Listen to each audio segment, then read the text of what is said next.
Dear all, let me start by introducing myself. My name is Jørn Pettersson. I'm professor and head of the printmaking and drawing here at Oslo National Academy of the Arts, and responsible for this event, which has been in the making for 5 years now. So finally, we are here.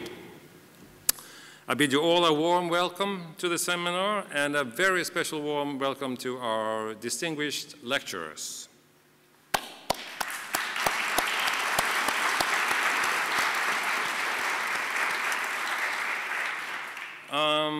With printmaking in the expanded field, we want to create a focused seminar with the Nordic field as the primary impact, as well as the rest of the global scene.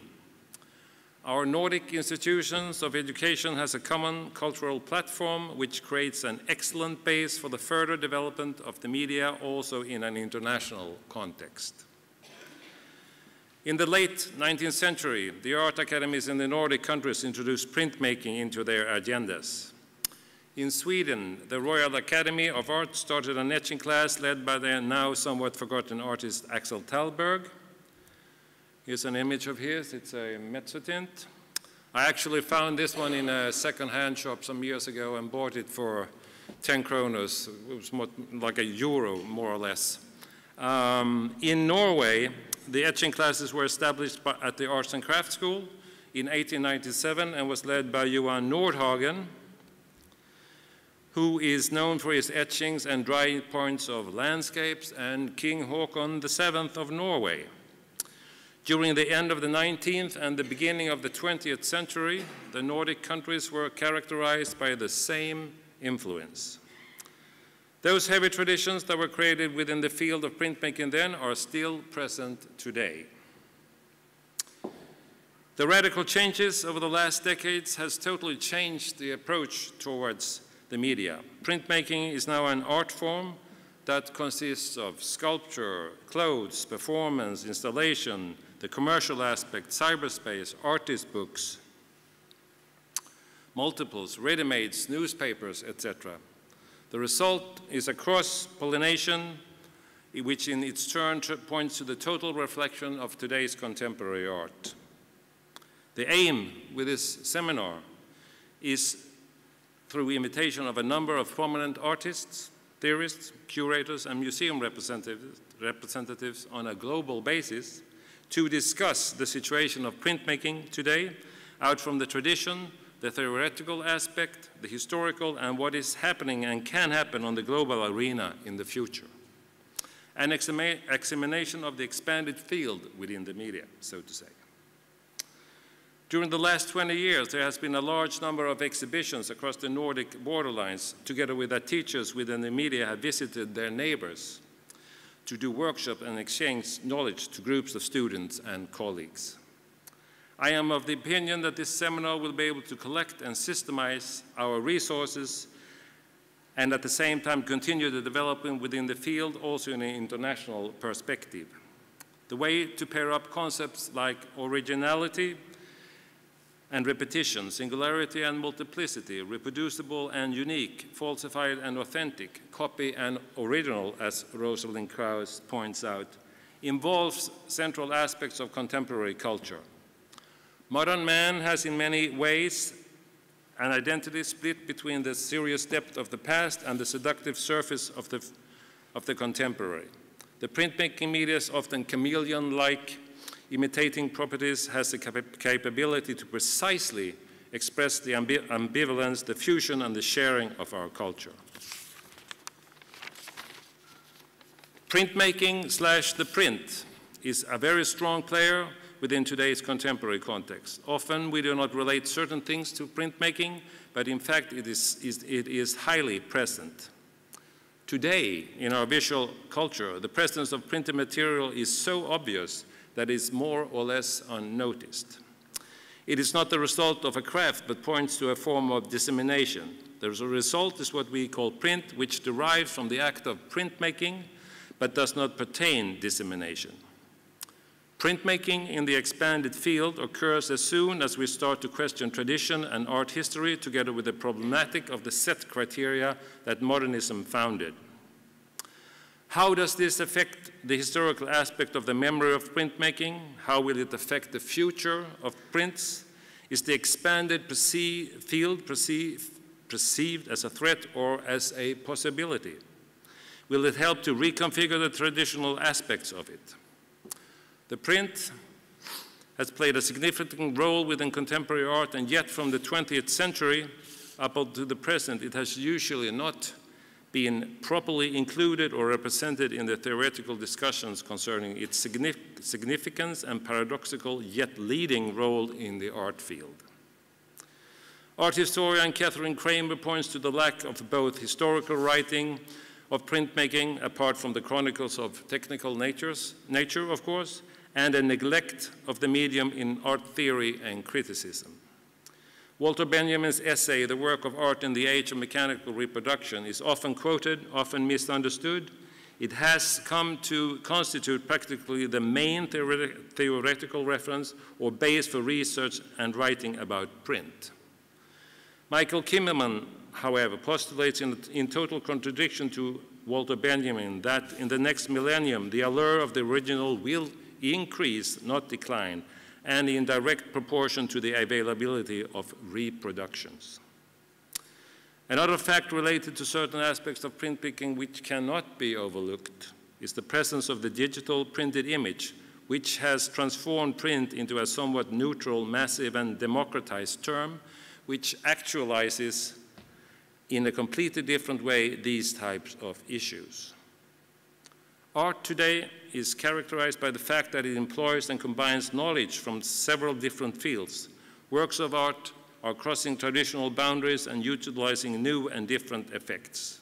Knowledge that was previously reserved for specialists in one particular discipline is now accessible to artists from all disciplines. In artistic research, this consolidates the way for new artistic idioms based on a large range of competence in the field of print. After the shock of the digital event has calmed down, an overbuilding cross-pollination has occurred within the media, which in its turn has normalized and become part of the concept of printmaking. It is this aspect that is in front of us when we, in our contemporary society, bring up the discussion around print and its accelerating advent into the contemporary art scene on a worldwide basis. Thank you.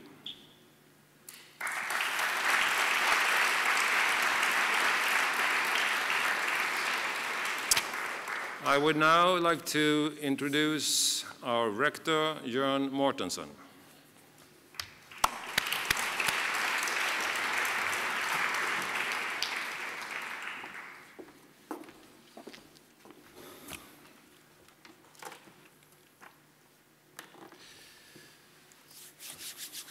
Dear lecturers, artists, professional students, dear everyone.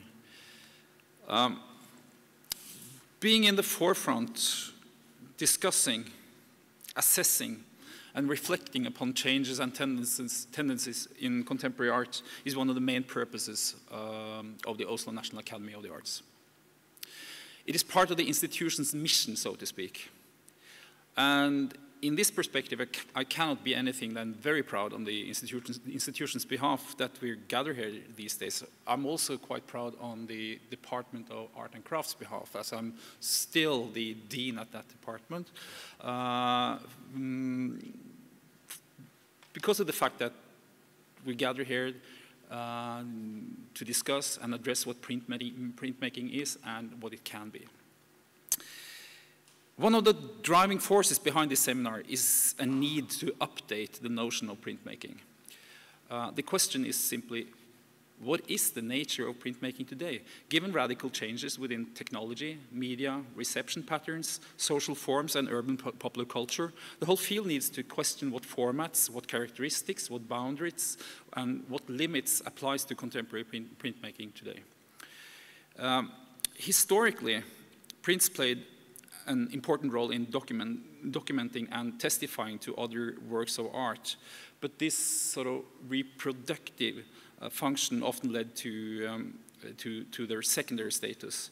As the field of printmaking has become increasingly open, the status of the print has changed. Ultimately, one may think that the expansion of the prints is limitless, that the expanded field knows no ends. But doesn't that eliminate the distinctiveness of printmaking as artistic medium? How shall the key characteristics of printmaking, such as reproducibility, its capacity for distribution, and even its collaborative nature, be regarded in light of the changes we have observed the recent 20 years? I believe these are some of the questions that this seminar seeks to shed some light upon. Since I'm standing here and we're in a quite specific situation, current situation, I need to say a few words about the relationship between printmaking and politics, as politics obviously also is part of the expanded field. Printmaking has always been related to social and cultural changes. Gutenberg was a condition for the Enlightenment and later the modern world as we know it. There is something distinctively democratic with printing techniques. Printing spreads ideas, opinions, concepts, so no wonder that artists are attracted to the medium due to its potential as a sharing tool. As a teenager, I experienced the close relationship between the punk movement in the late 70s and the different types of prints. In the late 80s and early 90s, we experienced geopolitical changes symbolized with the fall of the Berlin Wall, but also the resistance at the Tiananmen Square in Beijing. More recently, the world has witnessed protests in the Arab world represented with the revolution in Egypt, which was ignited at the Tahrir Square in Cairo. All these revolts and civil protests use the printed matter in different formats, in addition to digital medias, as containers for information, for communication, and also identity. So the political power, or even the political risk of the print, was more recently experienced with the tragic attack at the Charlie Hebdo offices in Paris this year.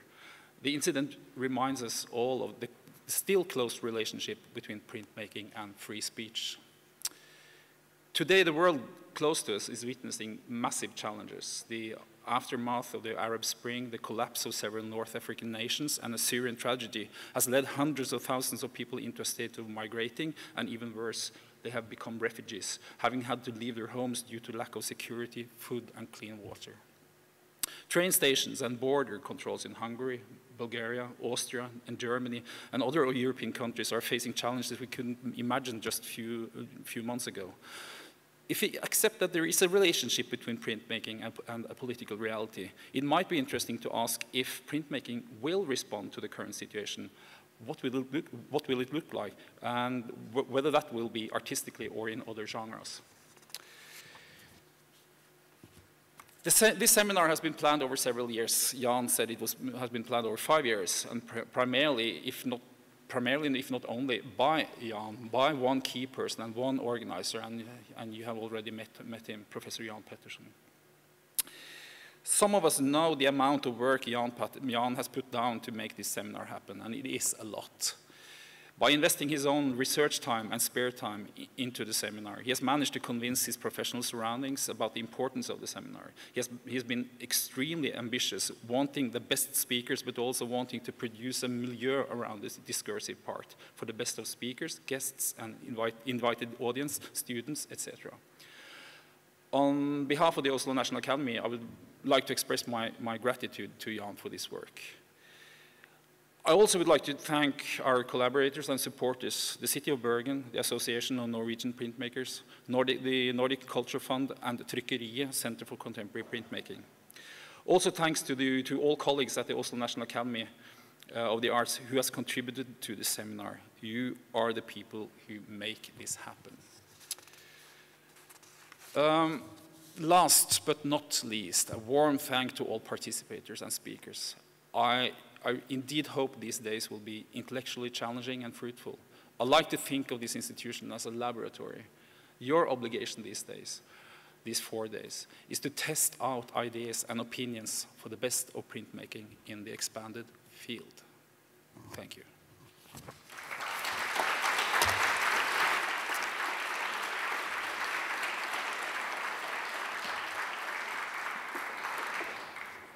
Thank you for those kind words and that interesting introduction. Now I would like to introduce Capelan, who is our next speaker, and invite him to come up on the stage here and share some thoughts.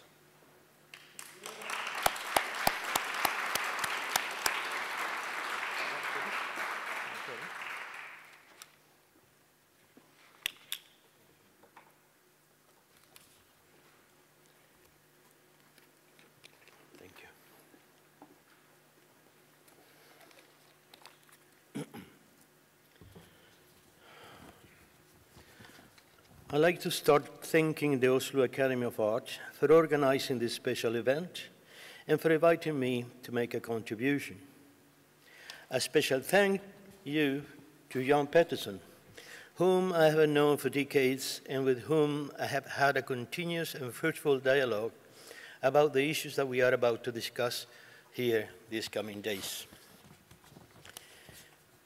During the time I was trained as a printmaker, we started discussing the very nature of our training. At the time, it wasn't easy to examine printmaking from other perspectives than the mere technical aspects of it. It took a while before we could discuss printmaking as language.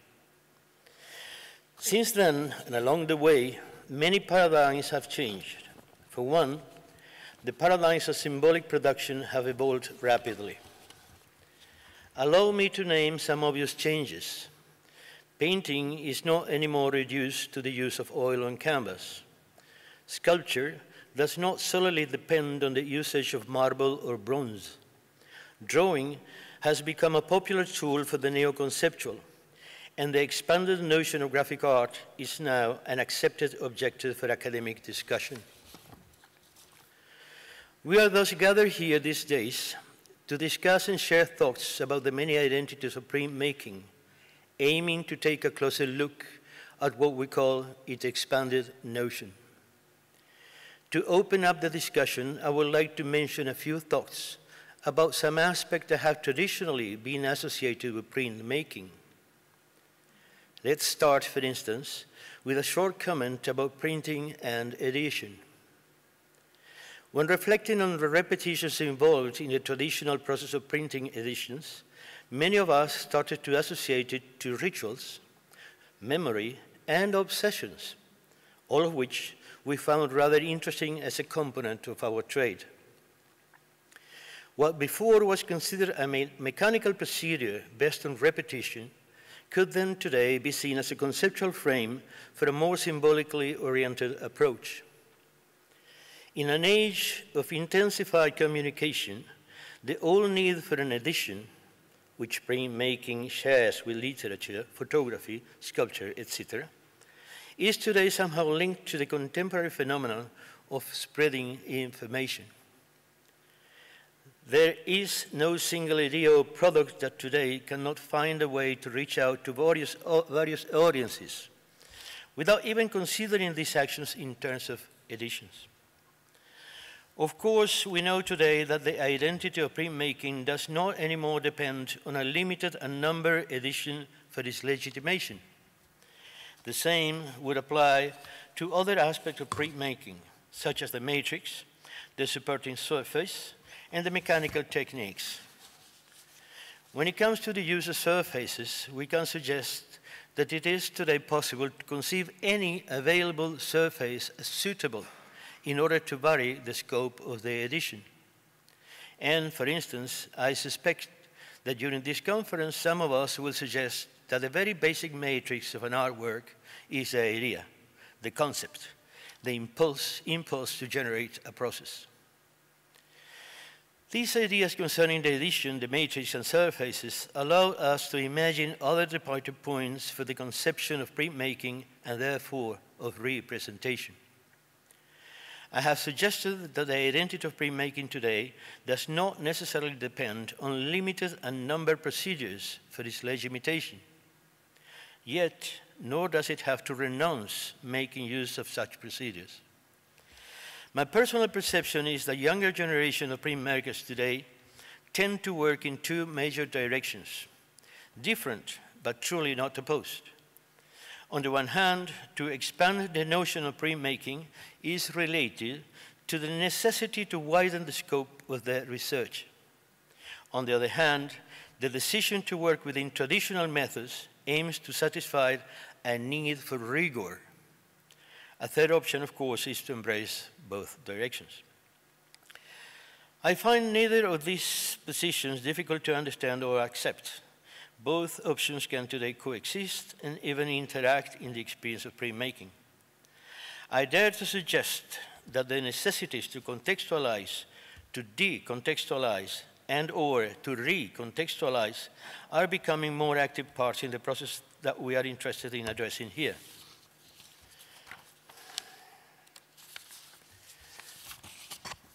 I have to apologize if what I've just said appears too obvious or too simple for many of you present here today. I have wanted to mention a few ideas that I am sure we will be further and more thoroughly discuss during the present seminar. Thank you very much. Thank you.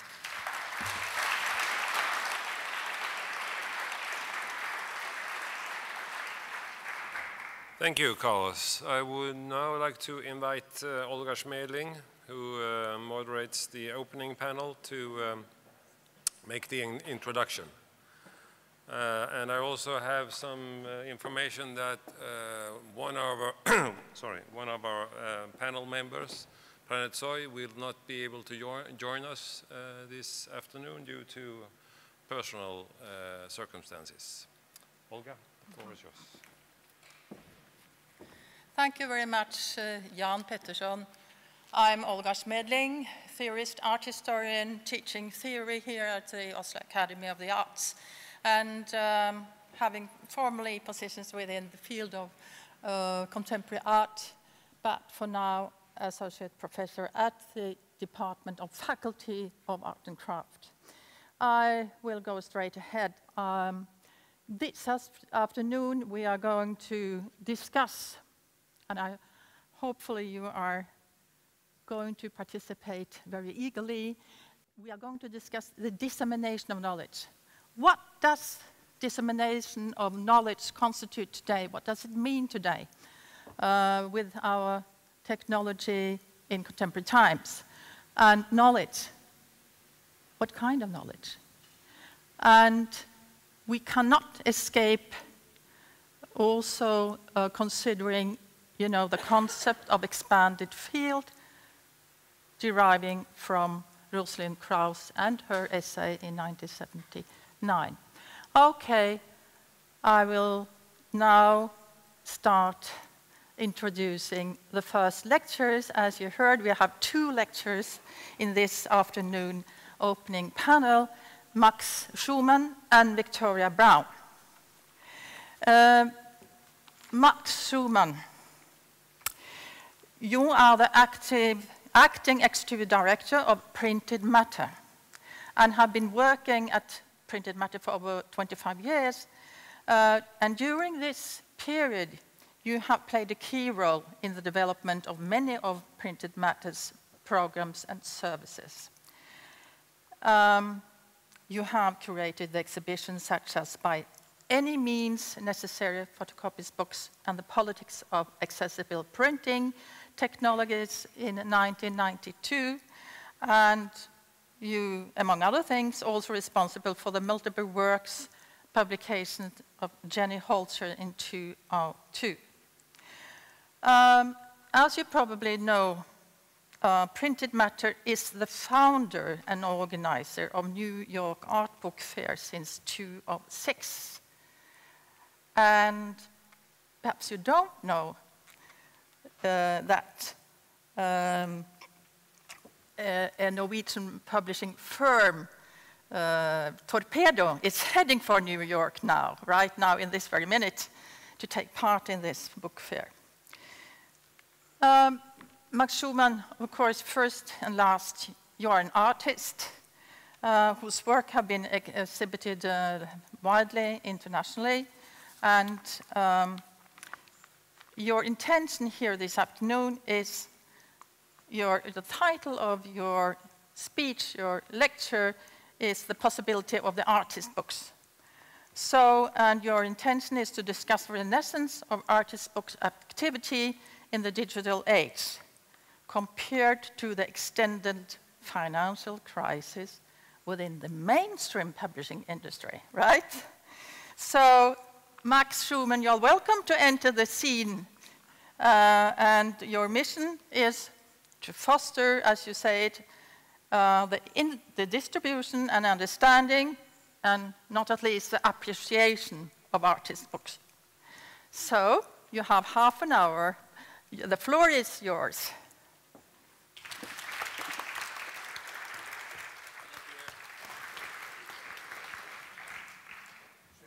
Turn it up a little. Oh, put the slides up, yeah. Do we have my right show? Am I talking into here or into there? Okay.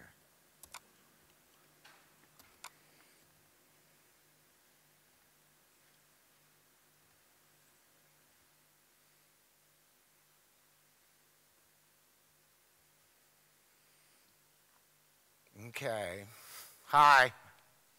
Thank you. Thanks, Olga, for a kind introduction. Thank you, Jan Pettersson, for putting together such a ambitious and awesome seminar here, which I hope I can get things started in a good way with. And I totally forgot that was the thesis I was going to talk to. I have a slideshow. There's 67 slides on here. And I'm going to try to talk a little bit about printed matter, our history and our mission, and some of the things that we do. I'm going to hopefully fold a little bit of history of artist books. I'm going to try to touch on this dissemination of knowledge theme. I'll try and hit a couple of the points in what the title of my speech is that I'd forgotten about. Whatever, I'll get back to it. It'll come. And then also we'll try to run through at least some of the 67 slides going on here. How many people here have been to Printed Matter, just out of curiosity? Has anyone been to Printed Matter? So a fair number of you, yeah, right on. We actually, at the New York Art Book Fair last year, we know Torpedo well. They've been coming to the fair for quite some time. And last year, with the support of the Norwegian consulate, we actually had a Norwegian focus where we had a whole room with about 20 or more Norwegian publishers featured at the New York Art Book Fair, which is really great. So that's Printed Matter, Inc. That's our logo. That's our current storefront on 10th Avenue in the Chelsea area of New York. It's a window installation talking about the dissemination of knowledge by the artists David Court and Joshua Thorpe. And they interviewed a bunch of different kind of people, artists, architects, and other thinkers, cultural workers, about the area, about the exterior of Printed Matter, the social and architectural space around the store, as well as the interior of the store, the books and the design of the interior of the store. And they fragmented the different material from the different interviews, including among them the architect Mark Kreinhoff, who designed the space, and the artist slash architect Dan Graham. And they interspersed the different texts together, and the ones talking about the inside of the space were on the outside facing in when you look into the store. The ones talking about the outside space were on the inside of the store looking out. And that window installation is done kind of in the tradition of the window installation series that Lucy Lepard did at Printed Matter's old space on Lisbon Art Street in the 1970s. And this is one of the earliest public exhibitions of Jenny Holzer's truisms that was part of the window installation series that Lucy Lepard organized in the space, where she wanted to deal with works that directly confronted the public audience, not an art audience, but rather more the working class and people walking to and fro in the space outside of Printed Matter. So that's my little prelude. And now I'm going to skip forward. Now we're going to talk about books. Okay, so Printed Matter was founded in 1976 by a group of people working in the arts, including Lucy Lepard and Saul LeWitt. And basically, it was founded in response to this growing phenomena of all these artists making their work in book form in large offset editions. And it was set up in order to help support and distribute these artist books that were meant to be cheap and affordable and widely circulated. I guess the first question is, what is an artist book? And I know this room is filled with academics and students and everything like that. But I've been working at Printed Matter for 25 years, and I encounter people in the art world who still have a very kind of fuzzy, don't really distinguish between conventional art books like monographs, catalogs, exhibition catalogs, and other things of that sort, and artist books. And I think one of the easiest kind of introductions or way to grasp an artist book is what it is not. It is not a conventional art book. It isn't a book about art, but the artist book is the art. Having said that, an artist book can be just about anything, because obviously contemporary art can be just about take any form or be anything you would like it to be. So at Printed Matter, we try to have a very open, fluid, malleable, shifting idea of what artist books can be, indeed. What drew artists to the book form as a site and as a form and as a process to make their work, there's certain kind of formal qualities of the book that people got very excited about. Obviously, there's a very ancient tradition of book in the arts going back to the beginning of the book and the beginning of art, from papyrus and pictographic writing and other kinds of things through, medieval illuminated manuscripts and livre d'artiste deluxe editions done in the late 19th century. But kind of in the post-war period, beginning in the 60s and 70s, I should paraphrase that because actually there's really interesting antecedents to contemporary artist books in the kind of modernist age with Dada, Surrealist, and Futurist, books that are really extraordinary full uses of the book as the artwork that really qualify, I think, also as contemporary artist books. But it's in the 1950s and really in the 60s and 70s that we see this real explosion of artist books being done in large editions. And what drew artists to the book was certain formal qualities, of course, because it's this space that it has an architecture, it has a structure, it has moving parts, it has a mechanics, it has multiple surfaces. So really, it's multiple dimensional, unlike a two-dimensional work of art that sits flat on the wall. It's interactive. You have to engage with it. You turn the pages to experience the entirety of the work. And having said that, there also are kind of social and political qualities of the book that also really drew the artist to it. And I guess foremost is that it's a public form of art. If you make an edition of 1,000 copies, you can have 1,000 people, an audience of 1,000 people. But unlike a conventional sculpture in the town square or in pop culture where everyone's looking at the artist kind of in the panopticonal arena and stuff like that, where everyone's experiencing the work within the same kind of architectural and ideological space, is with the artist book, you don't read it collectively, you read it one-on-one. So it's both public and then it's also personal. Also, it was the kind of ubiquity and the ordinariness of the book that really drew artists to it, is that one encounters it and interacts with it and experiences it within the context of their everyday life, which of course is a great, avant-garde-ian,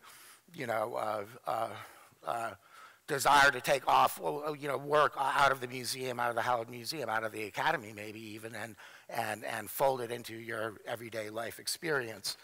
And then also the book offers an alternative space. On the one hand, many of the, say, conceptual artists who are working often in book form in the 60s and 70s, it was an alternative space because they didn't have commercial gallery representations. They weren't being shown in the museums. And frankly, their work being about ideas and taking the form of, whether it's photographs or texts or diagrams or other types of documentation, works just as well, if not better, in book form. And since much of the work was also an implicit critique of kind of commodity fetishism and the kind of capitalist nature of culture, what better form than for it to be in a large edition published book that you can buy for very inexpensively. The book also proposes an alternative economy where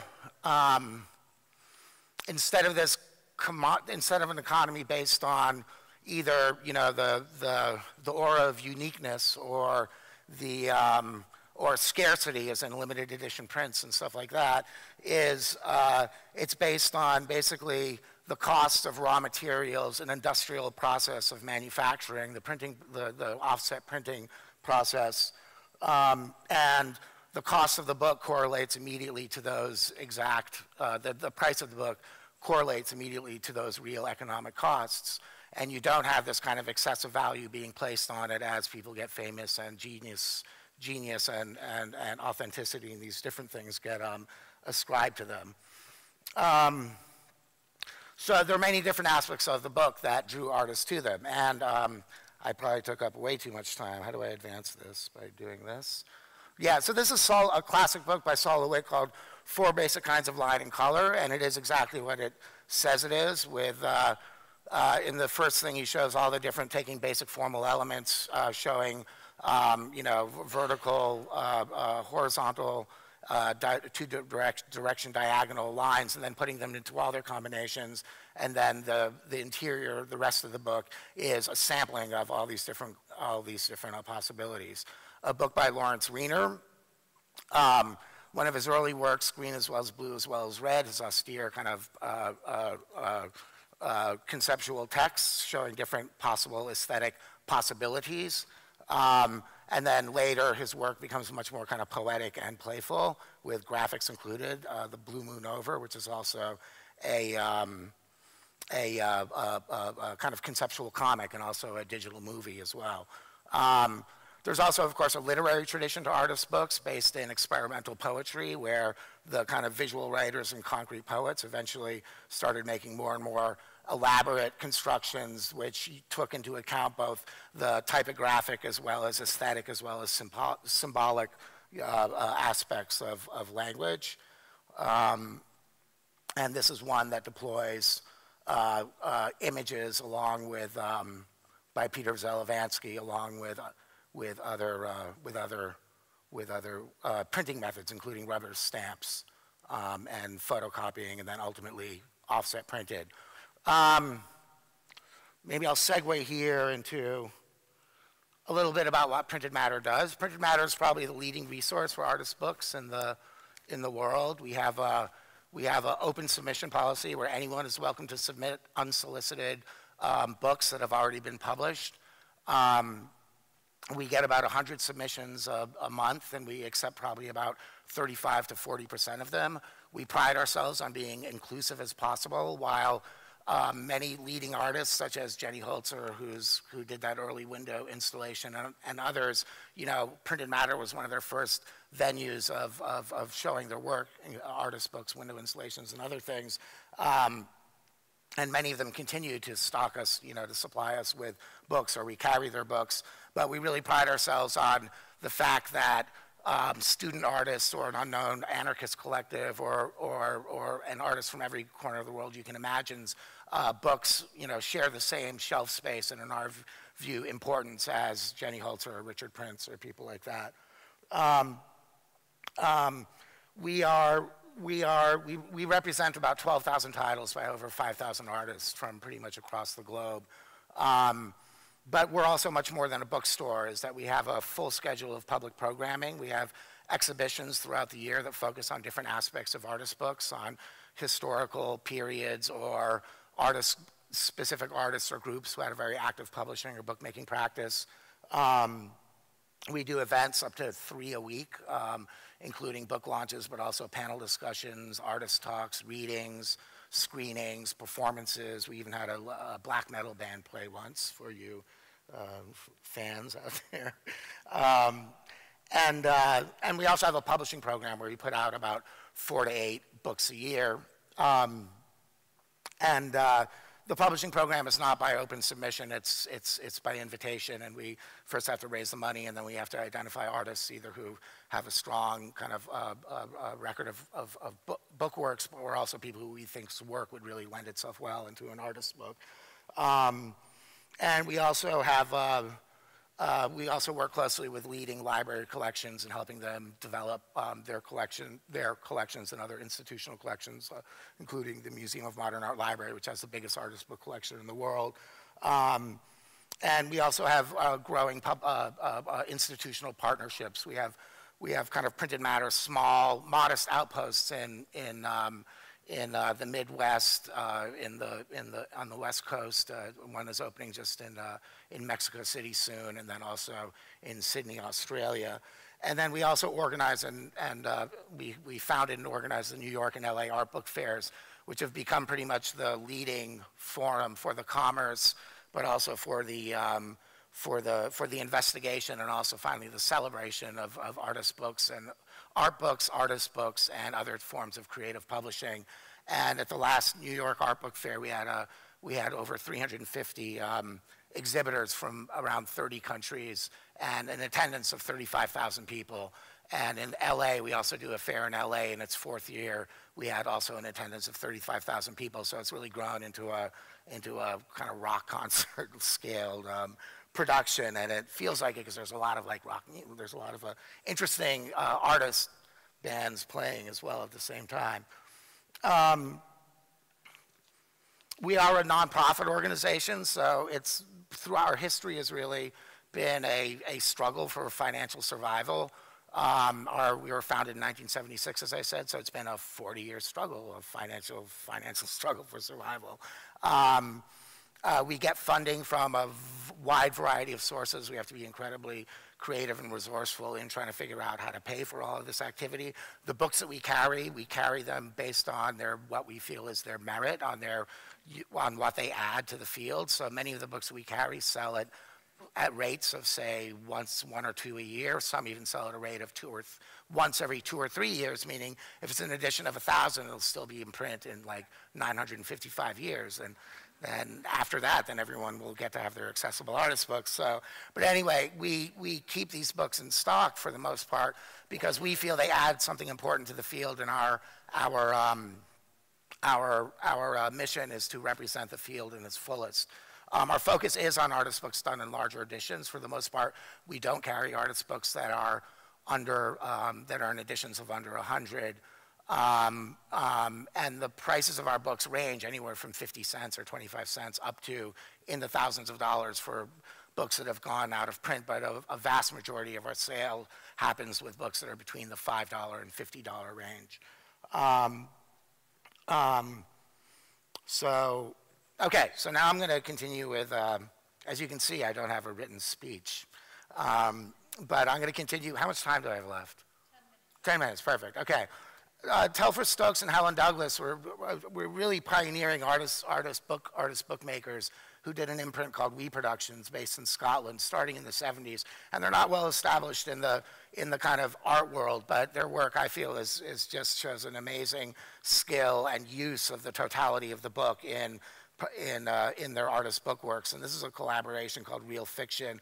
And as you can see, there's a self-referential with pages, reproductions of pages turning, but they also really reference it as well to the architectural structure and space of the book, where you see that a doorway gets cut out of the page, and then later the page gets cut through with different references or reproductions of constructing and deconstructing architectural spaces. And while they split their collaborative process, Helen Douglas goes on to produce many really extraordinary photo-based artist books. This is a book by Chuck Close from the 1970s called Keith, and it's offset lithography and was done in an edition of about 5,000. And it's an accordion fold book that basically does different variations of a portrait and extends out into a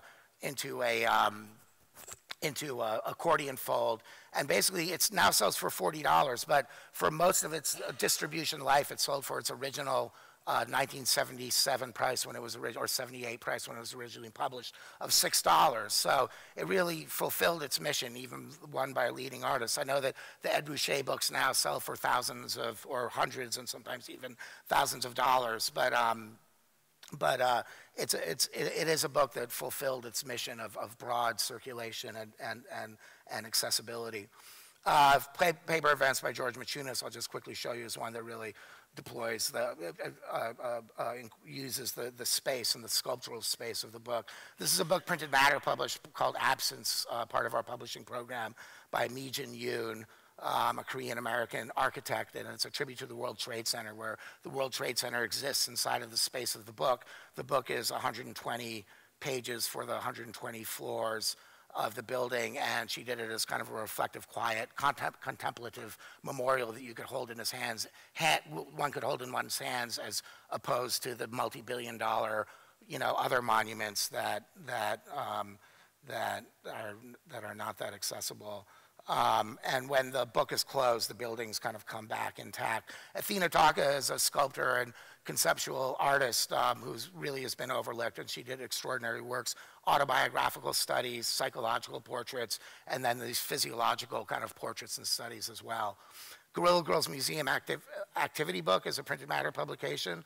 The Guerrilla Girls strike at the heart of the museums with laying bare the underrepresentation, the gross underrepresentation of women and artists of color in museums and art institutions. And they make it fun with connect the dots and interactive games and how to, make your own labels to infiltrate the museums. Sweaters That Talk Back, that looks kind of Norwegian actually. Anyway, Sweaters That Talk Back, Lisa Ann Auerbach, a LA-based artist who did political slogans around the time of Obama's elections into knitting form, and it has charts so you can actually, make your sweaters out of it, which is a nice kind of extension. One of Printed Matter's most popular artist books, A Field Guide to Weeds, by Kim Beck, which is a book with the opposite of one that sells once every 2 or 3 years. This book by an artist who's relatively unknown. Kim teaches at Carnegie and exhibits her work, but she's not, doesn't have big star status, and she sells thousands of them. And we've sold them by the hundreds to department stores in Tokyo and other wholesale sellers. Some of the kind of new abstractionists, Sam Falls and Matt Connors. Josh Smith, sometimes figurative, sometimes kind of new generation expressionist painter, manic bookmaker and producer. Tennessee Fish, where he reproduces a guidebook to the fish of Tennessee. Hans-Peter Feldman, voyeur, preceding the picture generations, appropriations, of course, Hans-Peter Feldman was doing the same thing. Now, of course, with the even greater proliferations of imagery via digital media, we have a whole new generation of artists doing appropriation, found, and otherwise, retooled existing images using the internet as their source. This is one of them, Sarah Swinar's book. This is one of the more expensive books that we've carried. It's The Holy Bible, Old Testament by David Hammonds, and it's about this big, and it weighs about 20 pounds or about 10 kilograms, and it has golden gilded edges. And when you open the cover, it's actually just the catalog raisonné, the complete works of Marcel Duchamp. And in this, Hammonds kind of makes a wry comment on the kind of, the canonization of the ultimate, iconoclast, and in the way also kind of reflects on his own complicity in that kind of system of hero worship. This is one of my favorite artists' books, and I think it speaks well to the dissemination of knowledge and how it's tied into market forces and how a big part of what we should do is, and what artist books are about, or what other kinds of forms of media intervention are about, is challenge that and find alternative routes. And it's by the artist Eva Marie Weinmeier, and the book is called Larry. And what you see is what Larry stands for. Is Larry is the back end of Rosamund Felsen Gallery, which is a very fine contemporary art establishment in Los Angeles, in the Santa Monica area of Los Angeles. And what the book was, it was simply a documentation of an exchange or a kind of event that Weinmeier staged. And what she did, this is pre-internet, so this is the days of faxes, but it's really kind of an intermediate piece. And what she did was she posed as a collector, and she approached the gallery that she was interested in buying a print no less, by Bruce Nauman. And she said, I really can't decide between these two different prints. I think they're both very, compelling and interesting. Could you please fax me, them so I can try to decide how to make my purchase for my good, nice contemporary art collection? And the gallery says, certainly, we'll fax them along to you. And so she sends over the faxes of the two different prints. And then Eva Maria writes back to the gallery and says, as I was sitting there in my home, and I saw the fax coming through the fax machine, and I was thinking about how this artwork on the other side of the ocean, was reproduced and transmitted into electronic images and, or electronic signals and sent over phone lines, and then reformulated as this print coming out of my fax machine. I thought, wow, this is actually a much, much more interesting piece. I would like to keep this as my Bruce Nauman instead. So how much do you want for it? And the gallery said, no, you cannot consider this a Bruce Nauman piece by any means. It has no value whatsoever, and which piece do you want? And she wrote back and she said, well, actually, it really is much more interesting to me. I'm going to keep it as my Bruce Nauman piece, and what I'm going to do is I'm going to make an artist book out of this project, and I will give you half the edition in exchange. And that's what she did. She gave half the edition to the gallery. I have no idea what they did with it. And then she eventually distributed much of them through Printed Matter, the other half of the edition. This is just quickly to wrap up. It's just I want to talk about, you know, the growth of the New York Art Book Fair. We're really experiencing, even though the commercial industry is in a series of kind of prolonged, in a prolonged, you know, economic crisis, as not only due to the proliferation of digital media and the taking away of advertising dollars and stuff like that, but it also really is linked to the kind of monopolization of kind of corporate economies and things like that. When during the big economic crisis of 2008, you know, these most of the publishing is done by these mega media corporations and stuff, and many of them shed many of their subsidiary publishing imprints that do a lot of the more interesting or challenging work. And it just is part of this homogenization of corporate culture that comes with kind of whatever global corporate capitalism and stuff. And in the meantime, at the level of artist books and self-publishing and in the fairs, we're seeing this amazing resurgence of artist book publishing. And I guess, am I done with my time? I can't see the signal. I still have 5 minutes. Okay, then I can keep going. Is we're really seeing a resurgence in this publishing, and I see it being, in part, a kind of a reaction against this kind of, you know, homogenization of monolithic cultures, and that young people are finding the value of the collaborative and also the tactile aspects of publishing. Now, the new generation of publishers are by no means Luddite. They're not anti-technology. They are using whatever technologies are available, but they're coming to the realization that, you know, the kind of virtual space and virtual communities and virtual society does not displace or replace, you know, real physical ones. And I think the opening remarks that referenced the Arab Spring and stuff like that is another kind of more politically high stakes version of the same thing, where the resistance to the regime, to the Egyptian regime happened, you know, taking full advantage of the different electronic digital means available through social media and other things. But ultimately, it wouldn't have happened if there wasn't that physical community and there wasn't that physical confrontation and the occupation of Tahrir Square.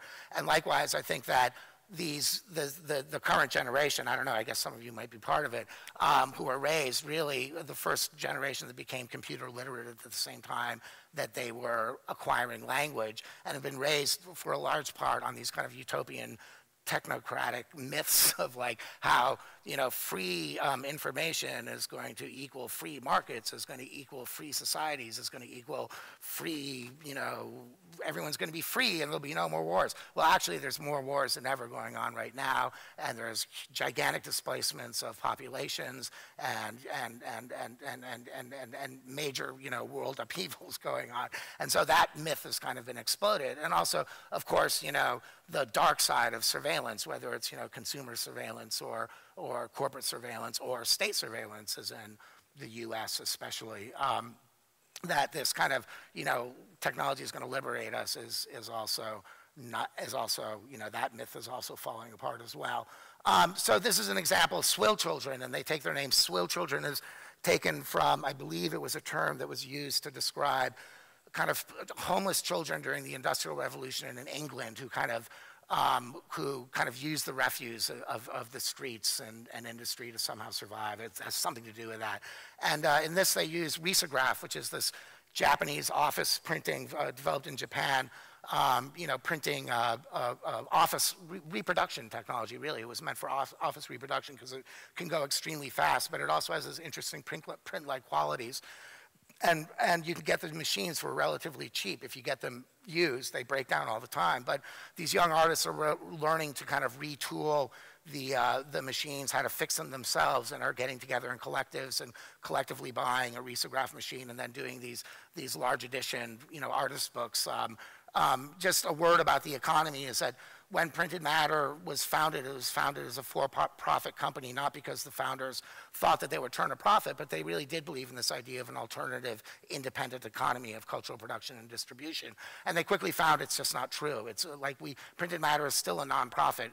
We still rely on funding for the publishing. Publishing is economically still a very, very challenging proposition, but I see with the new generation of publishers and stuff is they really are trying to figure out ways to make it economically viable and to make a truly independent kind of art production model. So that is Swill Children. David Horvitz, this is kind of a project that he did as a kind of a Wikipedia intervention by posting different images of these different popular tourist sites on the West Coasts. And it was thought of as some kind of hoax or something like that. Anyway, it was a use of both geographic space, digital space, and then physical space. And so it's an interesting also kind of like artist book that relates to internet and other projects. Retard Riot, a kind of new zine.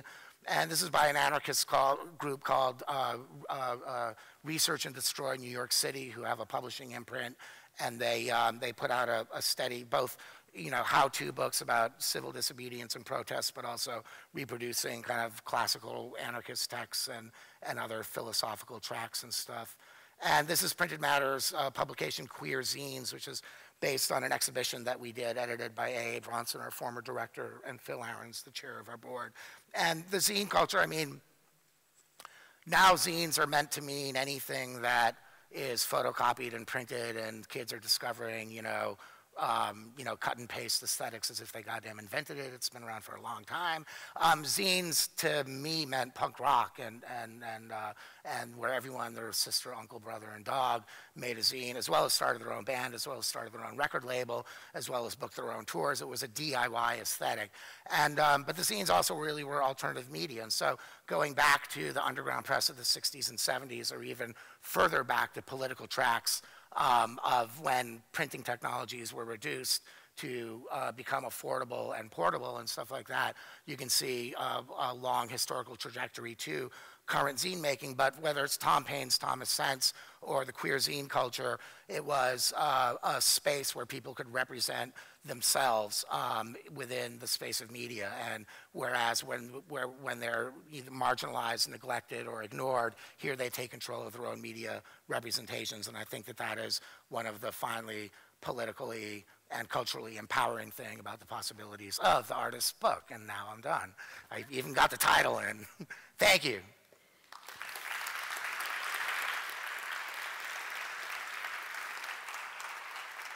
Do I go out this way? Thanks.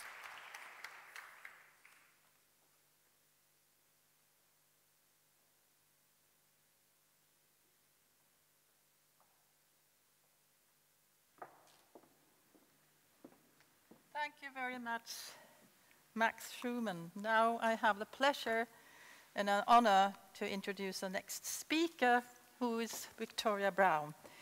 And you are the founder of Kaleid Editions, an impressive initiative to exhibit and distribute European-based artist books. Kaleid Edition is also an open submission and networking event.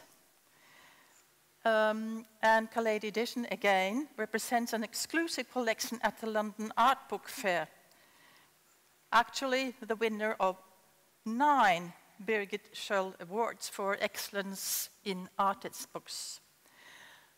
On behalf of Kaleid Editions, you are touring to international art book fairs and public collections, such as Victoria and Albert Museum, National Art Library, Museum of Modern Art Library, Pompidou's Kandinsky Library, and several others. Victoria Brown, your artistic production draws on public special collection, appropriate material research, applying traditional as well as innovative print techniques. You have a lot of, you won a lot of prizes, and you were nominated the Jill Saunders Senior Curator of Prints at the Victoria and Albert Museum, and shortlisted for the British Arts Foundation Printmaking Fellowship. Now, your recent work, I can highly recommend the Gestapo to everyone, expands on your contribution to Sigmund Freud and the play of the burden of representation, a curated installation by Joseph Kossuth at the Museum of Contemporary Art in Vienna last year. So, as I understand it, in your lecture, you want to show how artist books are multi-layered, mass-produced expression of uniqueness, democratically affordable, widely distributed material object. You have chosen to highlight 6 artists including yourself, and first and foremost, you are appointed associate professor at our department, Art and Craft. Welcome aboard. The floor is yours.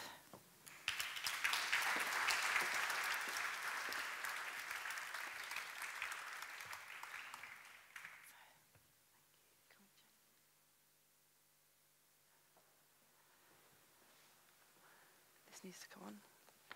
And the lighting needs to come down. Remember from yesterday? This needs to come on. Sorry, it might take a couple of minutes. I apologise. Adam, could I just ask for this light to be turned on, please? And for these lights to turn white and to be dipped down, please? Okay. We're having a bit of interactivity, I think, so great, thank you.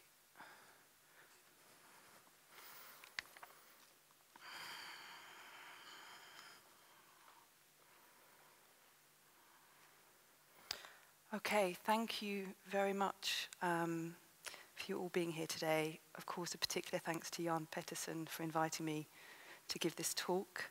Yeah, a fantastic thank you to Max. That was a great introduction, actually, to the history of artist books. So I hope you're interested in artist books, because it's going to be another 30 minutes of current, recent publications. So I think that's sort of a really good introduction to sort of where we are today. I'm going to slow the pace down a little bit. As Olga mentioned, I'm going to be talking about 6 books. There will also be a couple of films, so you won't have to listen to me talk for 30 minutes. And yes, so let's get started with the dissemination of knowledge. So, historically, the form of the book has been considered the classical repository and a universal technology for the dissemination of knowledge. With the advent of digital production, including the transition from page to browser, artists are redefining the role of the book by means of self-publishing, demanding the dissemination and activation of conceptual content. Collide Editions is an extension of my self-publishing practice. It distributes the best of European-based artist books to international public collections and is supported by an academic framework and an online platform. Artist books are compositionally complex thoughts. For example, mass-produced expressions of uniqueness, everyday affordable artworks, vehicles for self-promotional material, collated participatory projects, or interactive haptic experiences. These 6 artist books will give evidence to support this statement, to explain the rationale, content, choice of materials, and print technologies, channels of dissemination, and types of audience engagement. All of these books were submitted by the artist to Collide Editions, selected for our annual showcase in London, and are now held in major public special collections internationally. And just on which note, for those of you who weren't able to make the tour this morning, there is an exhibition in the library that will be running all week, displaying the current selection for this year's Collide showcase. So you are welcome to drop by there any time, because the librarians are will be invigilating that throughout the week. Right. Okay. Now, with any luck, this is going to work. Let's see what we've got. Here we go. So, what to do? What to do, what to doin' is a publication by Sebastian Fontaine. It was originally published in 2010 as an edition of 300. Its current form is in its third edition of 500, published in 2015. He worked with a designer, Ingeborg Scheff, and the publication is under his own imprint. And I've also been able to get a couple of quotes from the artist as well, so they've also been able to give some feedback to what's happened to this work and where it's gone and how it's been disseminated. So Basque is quoted as saying, "About 10 years ago, I visited a party. I met a few people whom I didn't know, and they asked me what kind of work I do. I told them that I'm an artist with a job on the side. Then some of them gave me unsolicited advice on how to make money with art. For example, whatever you do, just don't stay in bed all day, if only to avoid the stereotype of the lazy artist. And I thought this was well meant, but also a little strange. So when I got home from the party, I wrote down the advice. After a few years, I showed the collected advice to a friend, and she was very enthusiastic. In fact, she advised me to make a book on it. And this is the outcome of the book. So What to Doin' was originally published in Dutch for a local audience at an accessible price, and was designed to attract attention with its use of both colour and text. So Fontaine began representing What to Doin' at local art book fairs, and through the ensuing conversations with his audience, the artist realised that the unsolicited and often amusing pieces of advice translated across national boundaries.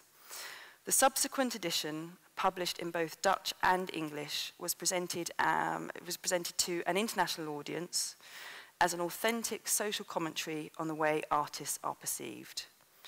So I'll just give you a little bit of demo about that. You can see on both sides it's printed.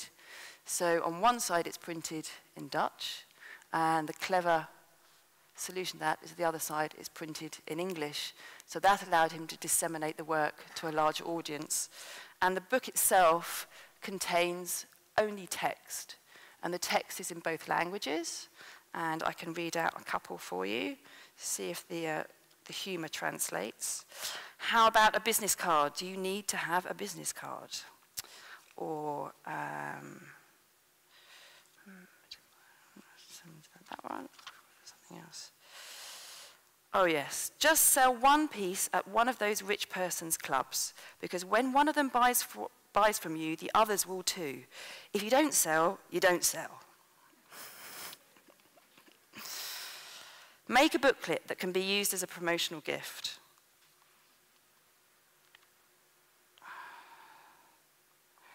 Well, I'm not sure what that one's about. Oh, there you go. This is one we're actually going to use as a demonstration. Make a movie of everything you do and put it on YouTube. Well, there you go. What else can I say about that? Good bit of advice. Okay. What to Doin' was awarded the Arts Libris Prize in Barcelona and the Sheffield Artist Book Prize, leading to a solo exhibition in England. Fontaine continues to represent himself at art book fairs, on social media, and through a website and online shop for his self-publishing imprint.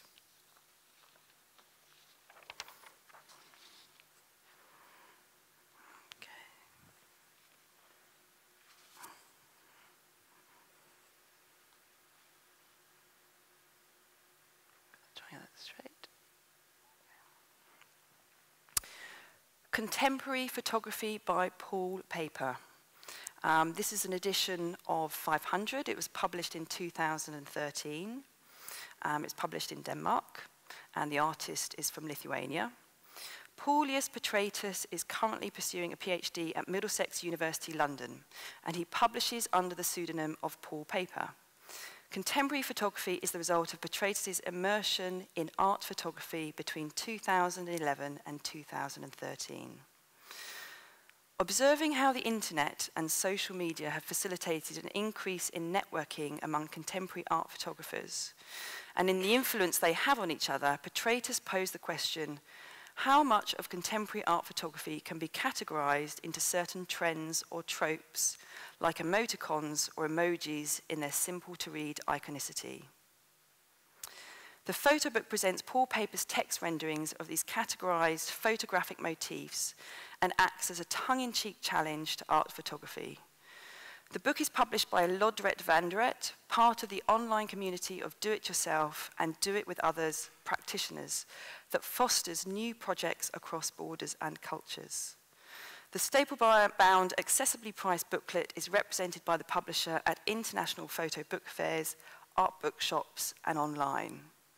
So without further ado, I'll give you a little bit of information about this. So, for those of you who are imagining that it's going to be a series of photographs, the first thing that happens is, of course, again, just like Basfontaine's, you're actually you're met with a series of titles. For example, smartly arranged books with smart titles, photographs of photographs, photographs of cameras in action, deconstructed, taking images, badly photoshopped people, pixelated image from internet. I've definitely got one of those in the selection this year in the library. And the list goes on. And I have to say, this is a really good artist book for artists that are considering representing themselves at art book fairs. I'd say the public love humour. They like to relate to the text within their own practice. It starts a conversation. It's easy to engage with the idea. And I think this is probably one of the best examples of books that work at art book fairs. Okay. So I will leave you to have a look at that later in the week.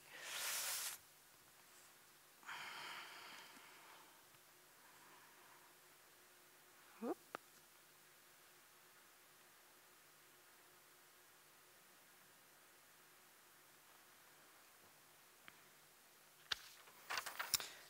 To the extent of ////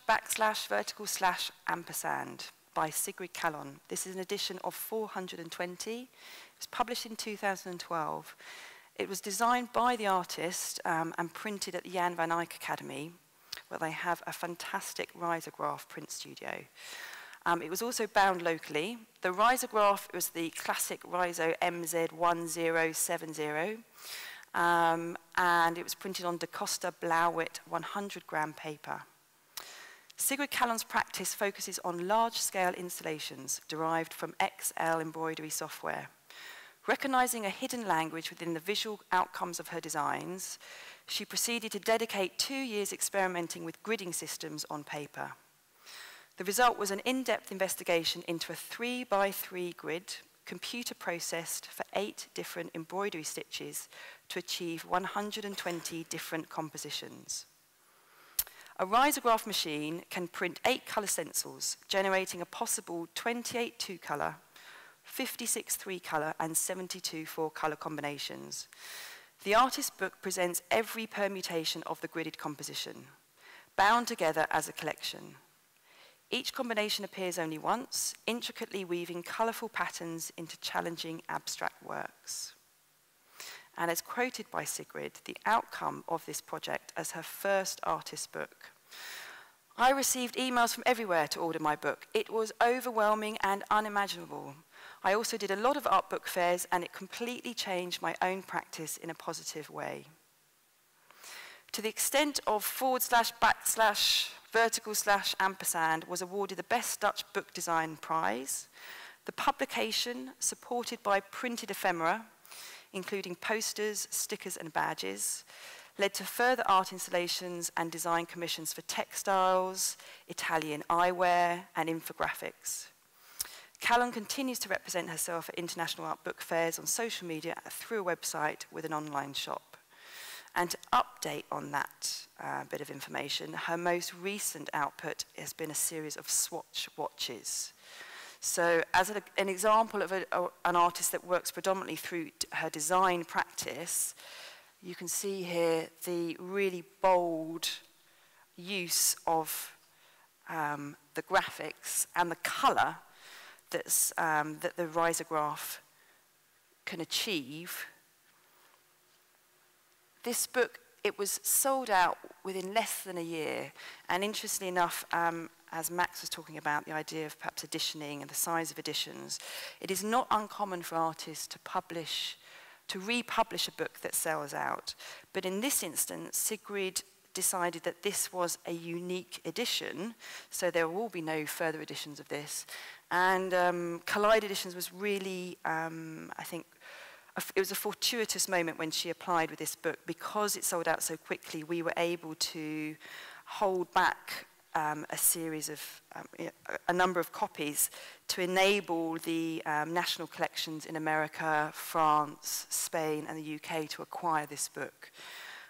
Yes, so if you go to the Kandinsky or the V&A or MoMA, you will be able to look at this work. And the outcome, as I was saying before, is that actually by enabling this to be the unique edition, she has then produced a new book, which is in the current collection of Collide Editions. And it's also led to her practice, sort of an explosion within her work, within her practice. She's been asked from all over the world to exhibit large installations, to design swatch watches, Italian glasses. So as something that started in the simple book form, it's expanded into many different practices and areas of the arts. Okay.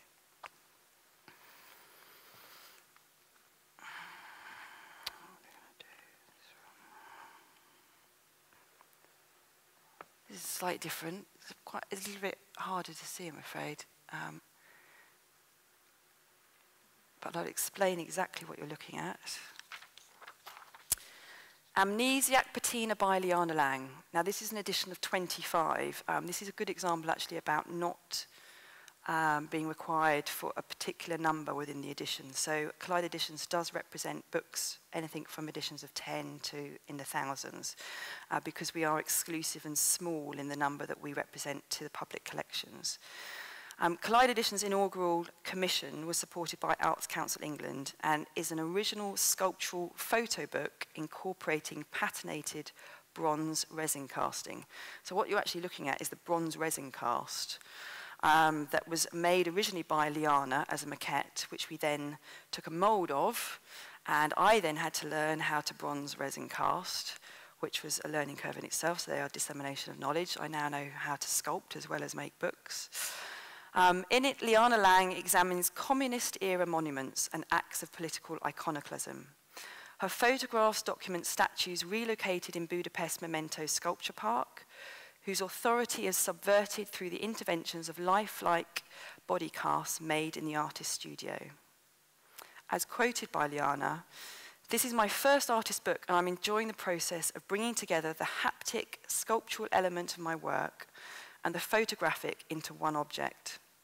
The sequential and contained format of the book broadened my way of thinking, creating new narratives and conceptual connections within my practice." The commission was intended to represent to a wider audience elements of an ambitious, ongoing photography project the artist is currently engaged in. The outcome saw Lang's photographs enter public collections for the first time and introduced her artist book to private collectors who were already familiar with her large-scale C-type prints and time-based media. Amnesiac Patina was awarded the Birgit Sköld Memorial Trust for Excellence Prize at the London Art Book Fair in 2014. Now, the intention of this book is to look like one of the memorial plaques that's actually at the park in Budapest. And there's some blind embossing on the back, which I'm not sure, no, you probably can't make that one out, so you'll have to come and look a bit closer later on. But the plaque opens out to reveal the book inside. So if I bring that out. And this is very much a sort of editing process of the work that Liana already had. I'm just going to put that to a side so you can see some of these pages. And the format of the book allows for two images to be seen at any one time. So in the sense of in the turning of the page, and this is number one, you can see that there are two photographs sitting adjacent side by side, and they correlate with one another both in the narrative, the historical narrative, but also the use of the mannequins, which appear very lifelike, as you can see at the front here, which are Liana's interventions, the use of her mannequins within these, the sculpture part, which in a sense has lost the power of these statues because the politics, of course, has changed, and she's changing the narrative through the use of photography and how these two different compositions relate to one another. But what we were also able to do through the diptych is to actually open it up to reveal, in a sense, a triptych, because then we have a third photograph, and these are photographs of her small sculptures that she usually presents as obviously 3D objects in her exhibitions. So for her, this is the first time she was able to work with both three-dimensional and two-dimensional into one project. And it's been extremely well received. I say that as somebody who's had to make the work, and it is a very complicated piece to make. And her private collectors were thrilled to discover that her work was selected by the Victoria and Albert Museum because they'd already been acquiring her work for many years. So the idea of like dropping off books to collectors that had never acquired an artist's book before and perhaps don't even know what it is, they were really intrigued and fascinated. And of course, that opened up a whole new area of the arts for them that they hadn't considered before. So there are 6 pages like this, and again, they'll all be available to you in the library to have a look at later in the week. Right, I think it's time for a bit of a film. How am I doing for time? Is that okay? 10 minutes, perfect. Could we show... Can we come out and show, just want to show Dave. The first film. So thank you, that one. Okay, before will it start automatically? Can we just go back to, thank you. Perfect. And then is it up on the, how would it go up on the screen? Pardon? We'll just bear it ready, okay. Right, this is a quick 20-second film. This is Radio 4 Dave, helping me to produce the current book that I launched this year. I can highly recommend The Gestapo to everyone. So here we go. Off you go.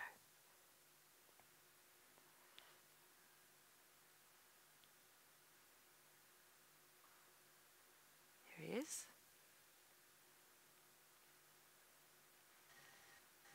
Do we get any sound?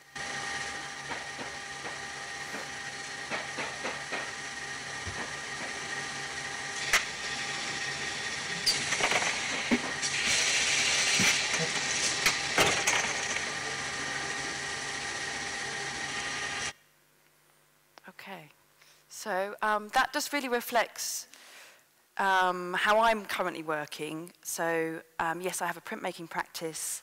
I make artist books, but this is a really fantastic opportunity for me to work with the industry in the sense, the reason he's called, that Dave is called Radio 4 Dave is he's sort of in semi-retirement, and he's the only one in the factory that listens to Radio 4. Everyone else listens to some sort of capital pop music. And he came in specifically for this project because the foil blocking that was used was large.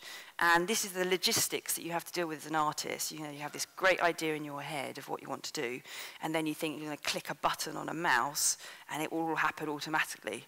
And actually, making books is a practical, sort of puzzle-solving, constant problem dealing with sort of activity. And I absolutely loved working with these guys in the factories. I worked with 2 different factories, one for the foil blocking and the other for the HP Indigo press. And I'm just going to show that book. Will that come up automatically to bring the camera? Thank you. So you may have seen this, it's a little bit obviously wet outside today, but this is in the vitrine at the front of the school. And as you say, it's a pretty loud title. I can highly recommend The Gestapo to everyone. So let me give you a bit more information about it. This, yes, you know it's printed on the Indigo press. The artist's book expands on my contribution to Sigmund Freud and the play on the burden of representation. a curated installation by Joseph Kossuth at the 21st House, Vienna's Museum of Contemporary Art in 2014. Now, this project began as a free booklet that I made, physically made as an edition of 1000, and it was distributed during an exhibition at the Freud Museum in London. Through my connection or communication with Joseph Kossuth, the project culminated in a wall installation and a publication in collaboration with the Sigmund Freud Museum, Vienna. The artist's book draws attention to the fallibility of print. Publications quoting, "I can highly recommend the Gestapo to everyone," refer to the few words that Freud purportedly wrote in German after his signature in order to be granted his exit visa. Although this account was proved incorrect 50 years later, the mythical narrative perpetuated by the internet's aggrandizing convincingly emerges as historical truth. Citations implicating 5 biographies published between 1957 and 2009 are presented with tipped-in plates of Freud's unoccupied home in Vienna, obscuring his personal artifacts relocated in London.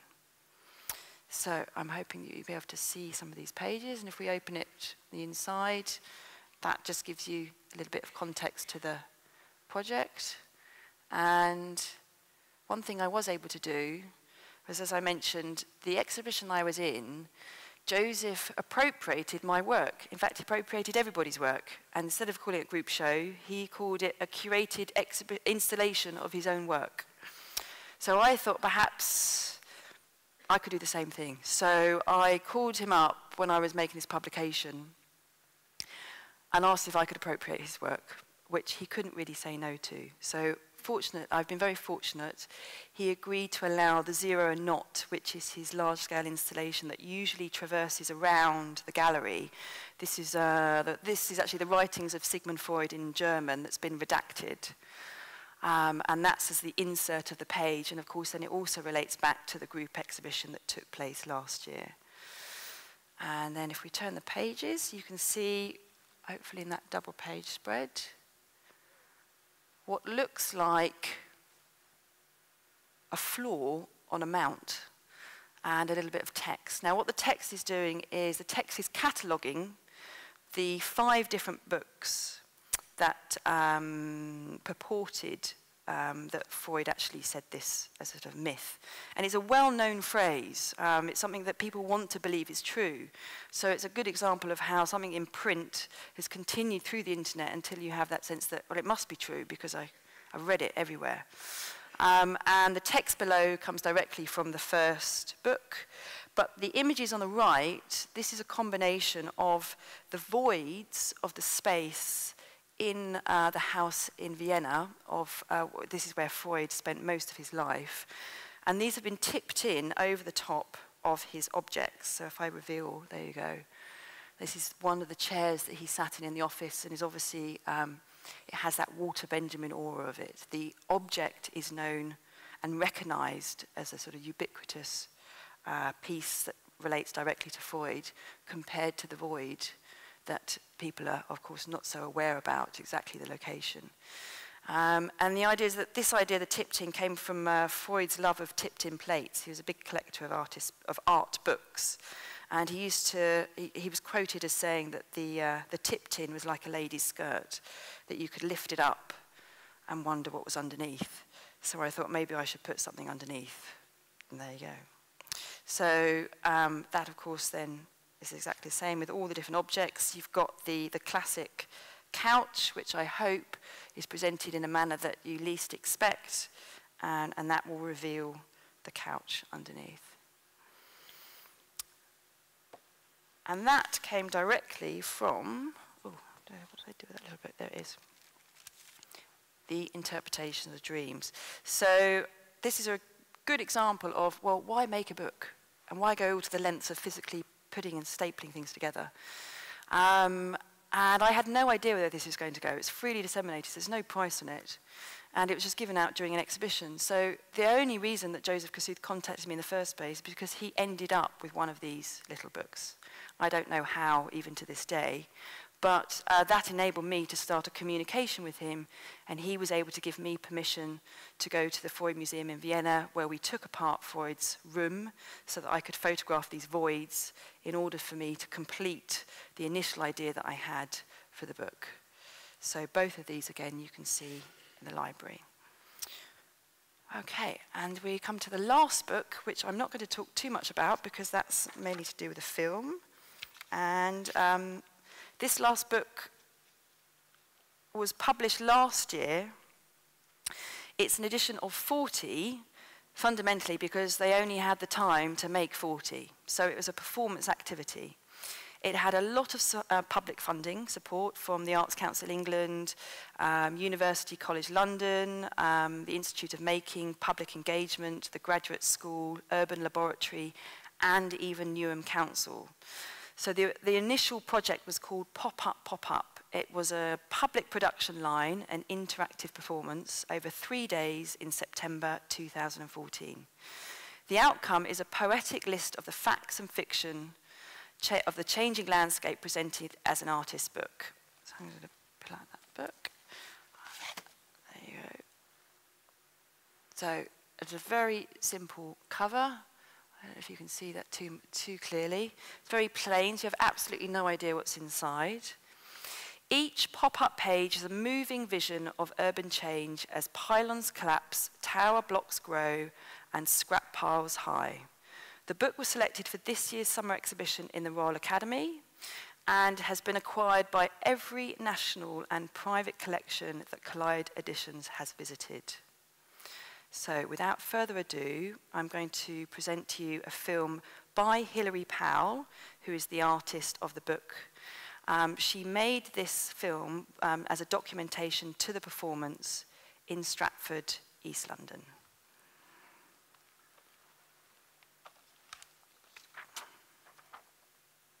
Just press play. Okay, thank you.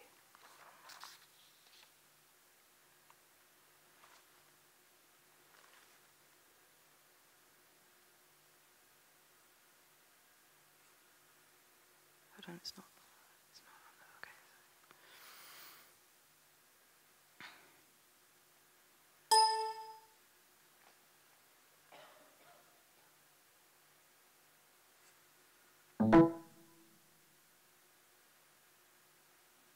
This is a poor performance in itself, isn't it?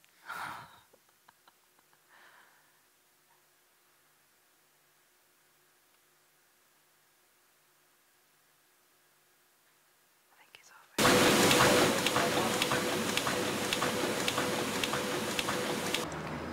There it is. So what is that? Where does that go? That goes into the machine that blocks down on hot foil. It's a book within the book, a tunnel book, that will be pulled out from... You can pull it out from a page in the main book and look down it like a kind of peep show, well, tunnel book it's called. Just like making sure everything happens on time, and there's no room for problems and mistakes. And obviously every project has problems and mistakes, but the time is so tight. Whether or not you've got room for them, they're coming thick and fast, aren't they? Yeah.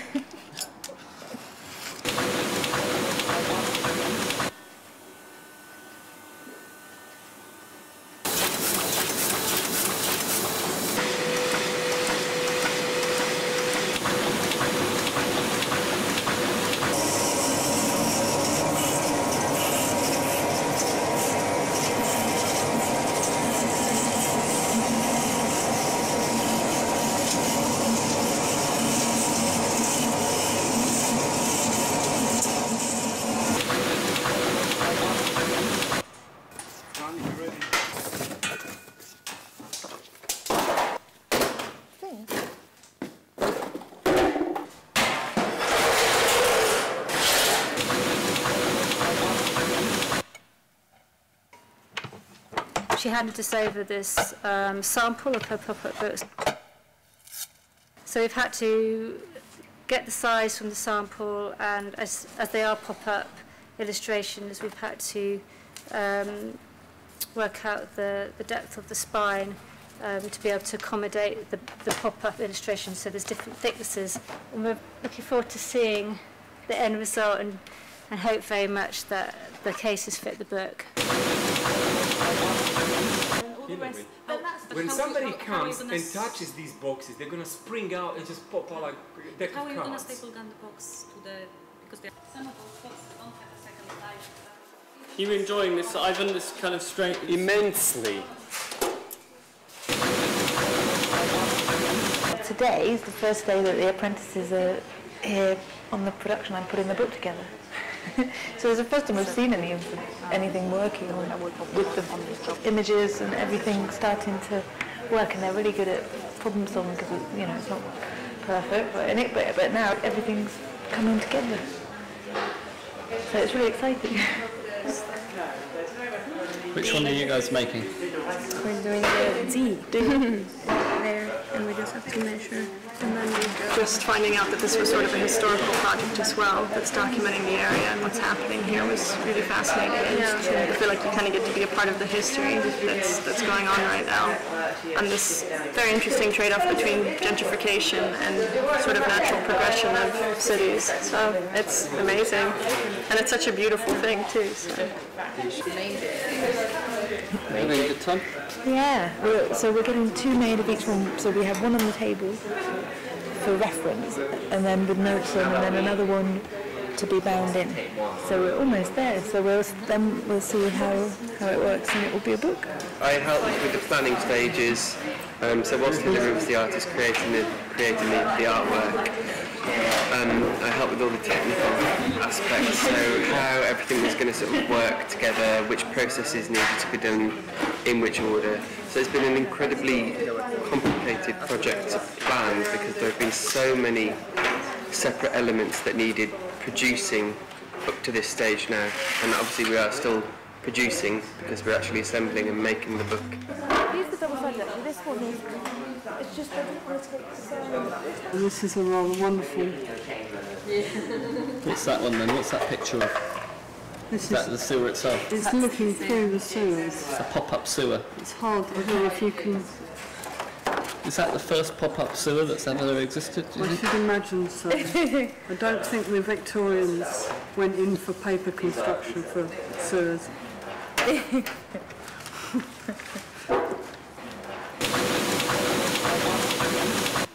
Last night there was a flood, so there's puddles everywhere when we came in, and like watermarks rising up the boxes. But we seem to be all right. Couldn't believe it, like the acts of God. Hello. The text on the side panels is like a bit of a reference to like illuminated manuscripts and kind of wanting to write in the margins, because this is more a marginal history of it. So then you'll have a piece of card with like the fold down the middle and the fold along the bottom. It looks so difficult, but once Hilary's explained the basics... Fantastic, fantastic. I'm a bit over-enthusiastic with the glue, though. I think it's remarkable. Having people whom you have actually trained to put, because this is extraordinarily complex work, getting it all put together like this, it's a magnificent effort, you know, on everybody's part. If you knew now what, you know, how much hassle this was going to be, would you still have done it?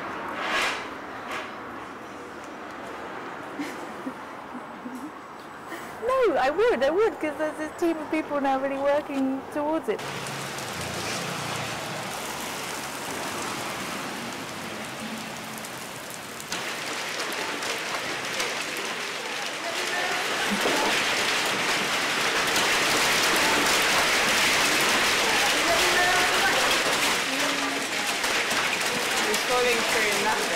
The hailstones are like this big. Is it okay at this workstation? Yeah, this one's got one apart from the hailstone that landed just here. I don't know how that got in. In the door. Oh. So this is something. It was just creeping towards there. Yeah, I'll get some more.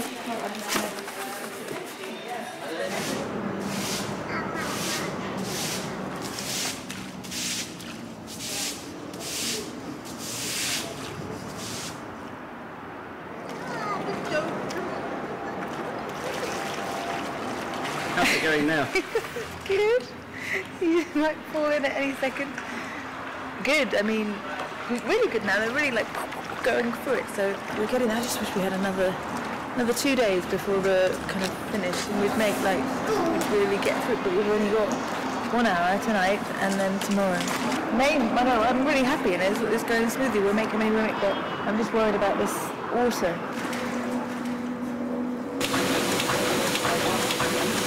I don't think I would ever have been as brave as Hillary's been in, you know, committing to the performance and saying this is what's going to be done. The book is going to be produced during the performance, and that's it.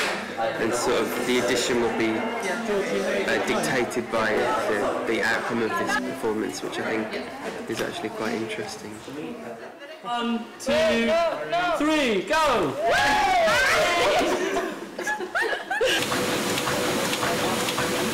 D to IJ is that we're missing. But wait, how many have we got? 42, 43, 44, 45, 46, 47, 48, 49! Really? We just need one more D. I think so. 43, 44, 48. Oh, we need 2 more. What are we on? We're on 48. 148? I think so. No, I'm very confused. We're at 48. 48? Just 2 more to go. I think it's very satisfying completing a whole batch, getting the last thing stuck down, opening up, make sure everything folds nicely, opens up nicely. And yeah, quite excited to see how high our stack is. Is that what they have to do next? What they're doing now is they're sticking all the sections together.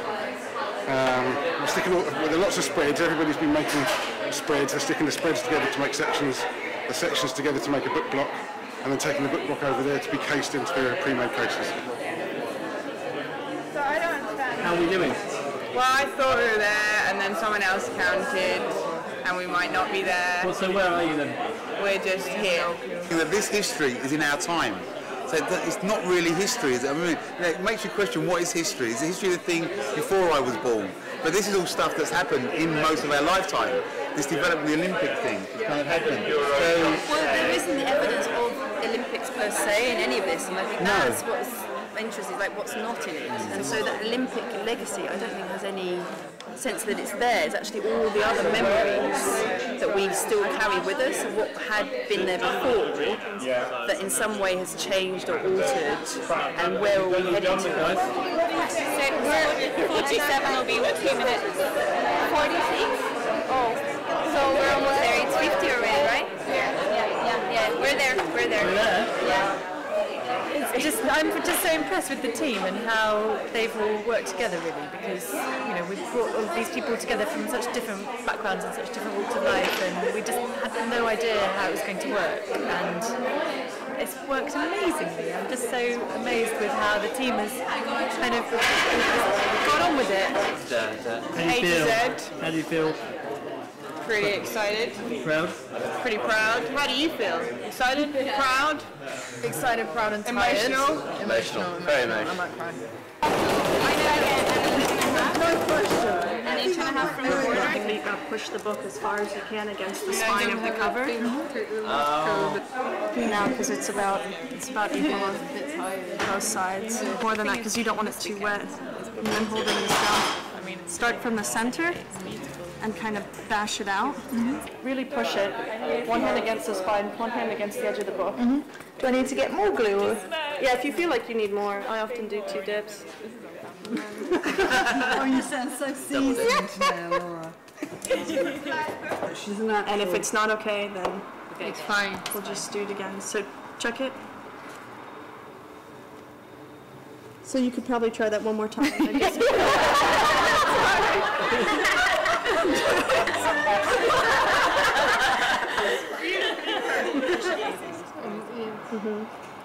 That's it. And then press, exactly. And then put it down. Check it.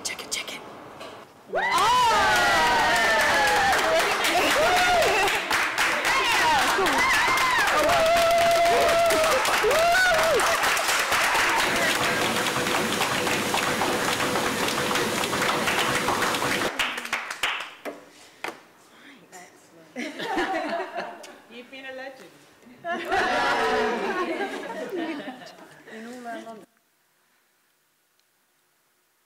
Okay, thank you very much.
Do you want to go sit in the middle? Yeah. Okay.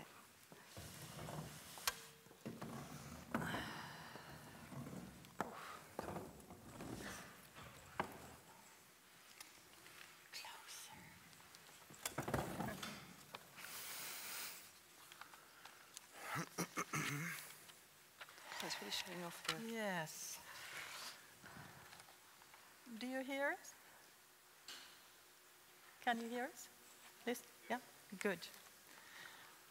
Because after having been looking at this amazing process of artist books, and, you know, first we had a lecture by you, Max, showing a lot of artist books, and we were drilling upon the artist books production. And you were mentioning Solevit in your lecture, Max, and he was stating in 1977 that the book is the best medium for artists today.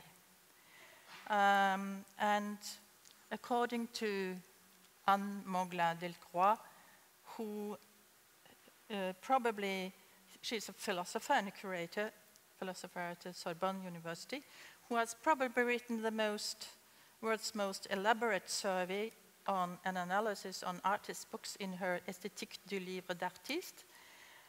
She is enumerating 3 traits concerning artist books, and I would like to confront you with those 3 traits, and hopefully you can add additional traits concerning the artist books characteristic. First of all, the most visible is the use of photographic reproduction offset on ordinary paper.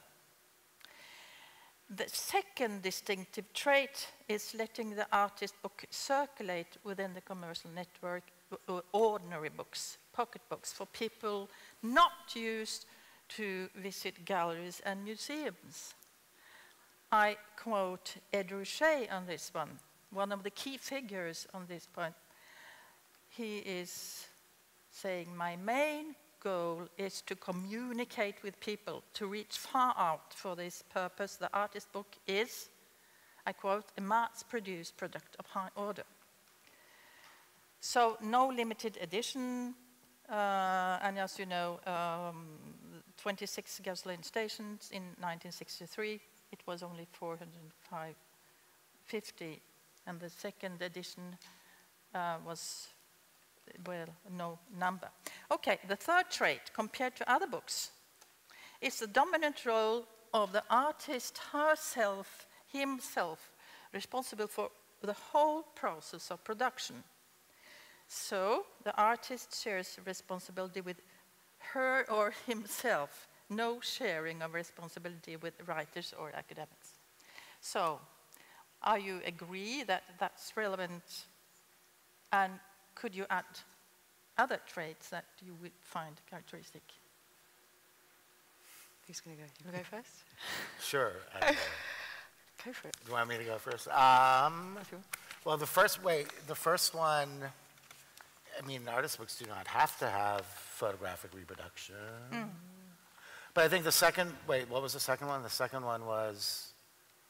To enter into to enter commercial, and then the third one was, sorry, I'm still jet lagged. From the artist. Was the artist responsibility. Yeah, to me, those are like really classical defining aspects of contemporary artist books that is kind of informs my kind of classical traditional, like when I encountered books in the late 80s and I was discovering the books of Ed Ruscha and Lawrence Weiner and Saul LeWitt and John Baldessari and Hanna Darbovin and Athena Taka, whose things I showed, and other people. It was kind of like the aspect of the art, like it being a kind of interdisciplinary space where the artist is engaged not only, it's not the painter up in his garret painting masterpieces, not hovering above history as opposed to engaged in it, but he is the planner, she is the planner, the designer, the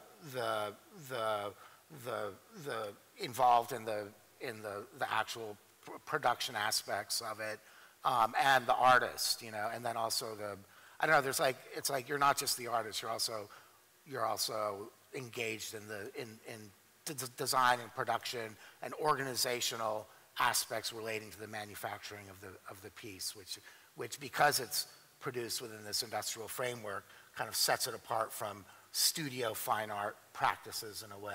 But I didn't add to anything, I just defined one. So confirmed, okay. Thank you. I think coming from an artist that perhaps I use the term everyday quite a bit in what I do, so I'd say that follows on from Anne Moglen-Delcroix because, as you say, she's looking at classical points. And that term of the everyday in the sense of the DIY is very much of the moment for certainly the younger generation of artists who are making publications. And I think art book fairs, they have this invaluable experience for artists that are just starting out to engage with their audience very quickly and to see that immediate response. But also actually, a lot of the audience are other artists.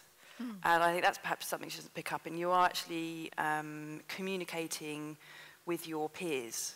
So in a gallery environment, you have perhaps a set idea of who your audience is in the sense that they're coming in to buy works on a wall. At an art book fair, you're engaging with your audience verbally, and there's a lot of networking going on all the time. And I think that then feeds into what's going on with photo books. Although we're talking about photographic reproduction, something more defined than that is the zeitgeist at the moment with photo books, which is one form, I would say, of artist books, which has been really pushed by people across the world internationally, especially with we've got Paris Photo now has off-print, they're just collecting photo books because of the digital age has enabled the quality of reproduction to increase that much more, both for the cost is cheaper, but also the quality of the photographic reproduction. And the key to it all is characters like Martin Parr, who is a collector of photo books himself. So he does the classic thing, he buys lots of them and tells everybody else how amazing this book is, and then he can sell them for more. But also, of course, for the artist's point of view, they can become an unknown to a known artist working in photo books overnight. So I think that knowledge spreads quicker now than perhaps in the 1980s because of the internet and technology. So the name, perhaps going back again to the name of the artist, you can become you can be an unknown artist 1 minute, and then everybody wants that one book by that one artist, and you've got to have it. Yeah, I didn't. No matter what. What's her name? Sigrid Capelan. I first saw that book at the fair the book fair that's in Basel. What's it called? Miss Reed. Yes, Miss Reed. And people were totally. I didn't realize that she got all these other design commercial deals. And it's happened afterwards. I mean, we were really taken away with the book and carried it immediately. And then we did some other project with her. I think we did some launch of another book with her. But I didn't realize that it led to all these other opportunities, not just in art, but also in design and then commercial design as well. I think that's a good point. That the book itself has expanded out actually into all these other areas for her.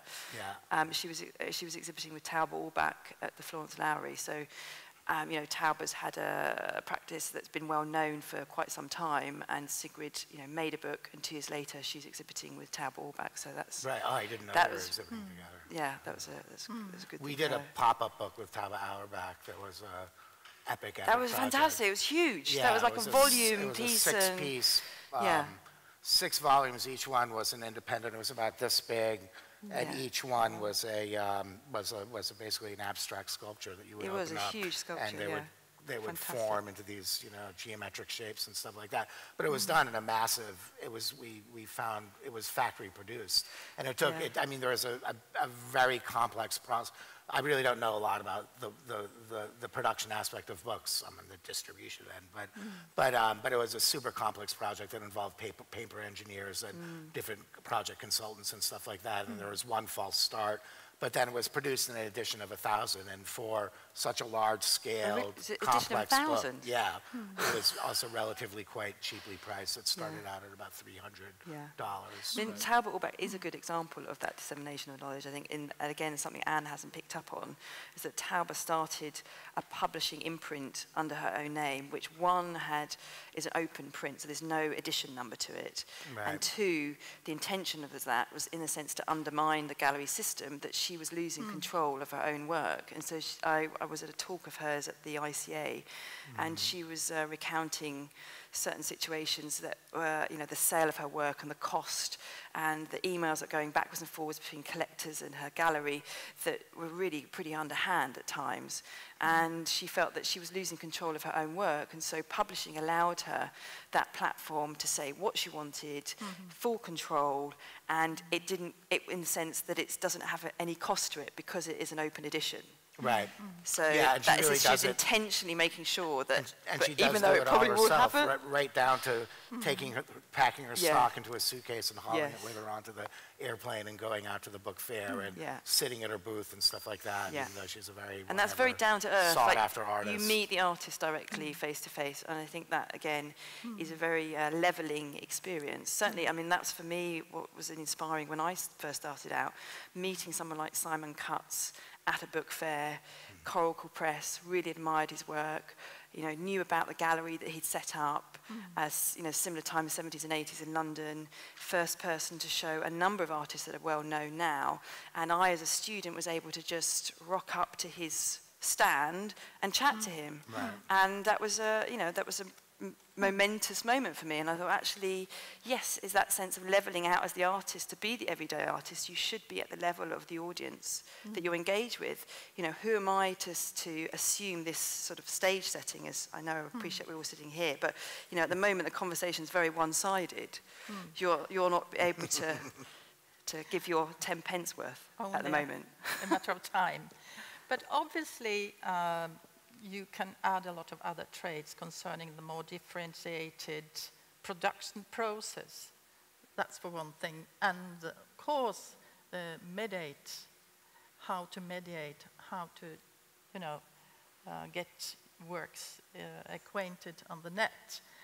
Because this book of Anne Mugler-Delcroix, it is, I mean, 18 years old already, and she's still producing texts concerning artist books. But what I'd question about if it's the best. What did you say? Something about the books are the best way for artists to show their work? What was the quote that you said at the beginning? No. Yes, that the one was Solowit. Yeah, sorry, that's Solowit. I wouldn't agree with that, and in this current climate, because we are in a digital age, and I think it can do some great things, but you can't rely on a book to do everything. And it's one of the many forms of disseminating your work. So Collide Editions doesn't demand exclusivity, because it recognises that as an artist these days, as Bas Fontaine's colleagues recommended, you know, artists have a website, artists have Twitter feeds, social media, they rely on their gallery, but not in this traditional sense of sort of going back 20 years ago. Printed Matter does this phenomenal job of, I mean, there are artists out there that perhaps don't even disseminate their work in their own country because Printed Matter can do that for the entire edition and sell out sort of within a year. So then the other flip side to that is actually perhaps the locality of the artist doesn't actually get to see their work because Printed Matter does such a great job on a global scene. So the artist recognises that there's many different ways of showing their work, and they all have benefits and disadvantages, and it's sort of but working out. We have to remember it's a historical date. It's 1977 that Sulevit had this artistic statement, right? So it's a while ago, but even early in 1968, the Xerox book with 1,000 copies is probably the most famous of the photocopy books signed by Sulevit and Joseph Kossuth, among others. And at that time, John Baldessari wrote, "Nobody looks at art anymore. We should make works direct for reproduction." And even, you know, the Xerox books was a strategic critic against capitalism at that time, according to Seth Sieglaub in Robert Morris' Notes on Print. With regard to this, Walter Benjamin's reflections on the loss of the aura of the work of art, his reflections during the 1930s do not cope with the new, more complex situation in the 90s and further on. So, but what still perhaps remain relevant and actual for artist books, again, Baldessari, art seems clean for a moment, detached from money, since people can have an individual ownership without being an owner. And you have the following paradox. You have an immediate public access, however, at the same time in privacy. So artist books are protected against commercial interests. Are you agree or are you not agree? Artist books are protected against commercial interests. Yeah. I mean, there's other paradoxes as well, which is I mean, Adrian Piper wrote in the Fox magazine, I forget if it's number 1 or number 2, towards an affordable pricing for the work of art. Yeah. And in Art Right number 14 in 1977, which is the artist book edition where they got quotations from Sol LeWitt and Lucy Lepard and Martha Rosser and Pat Steer.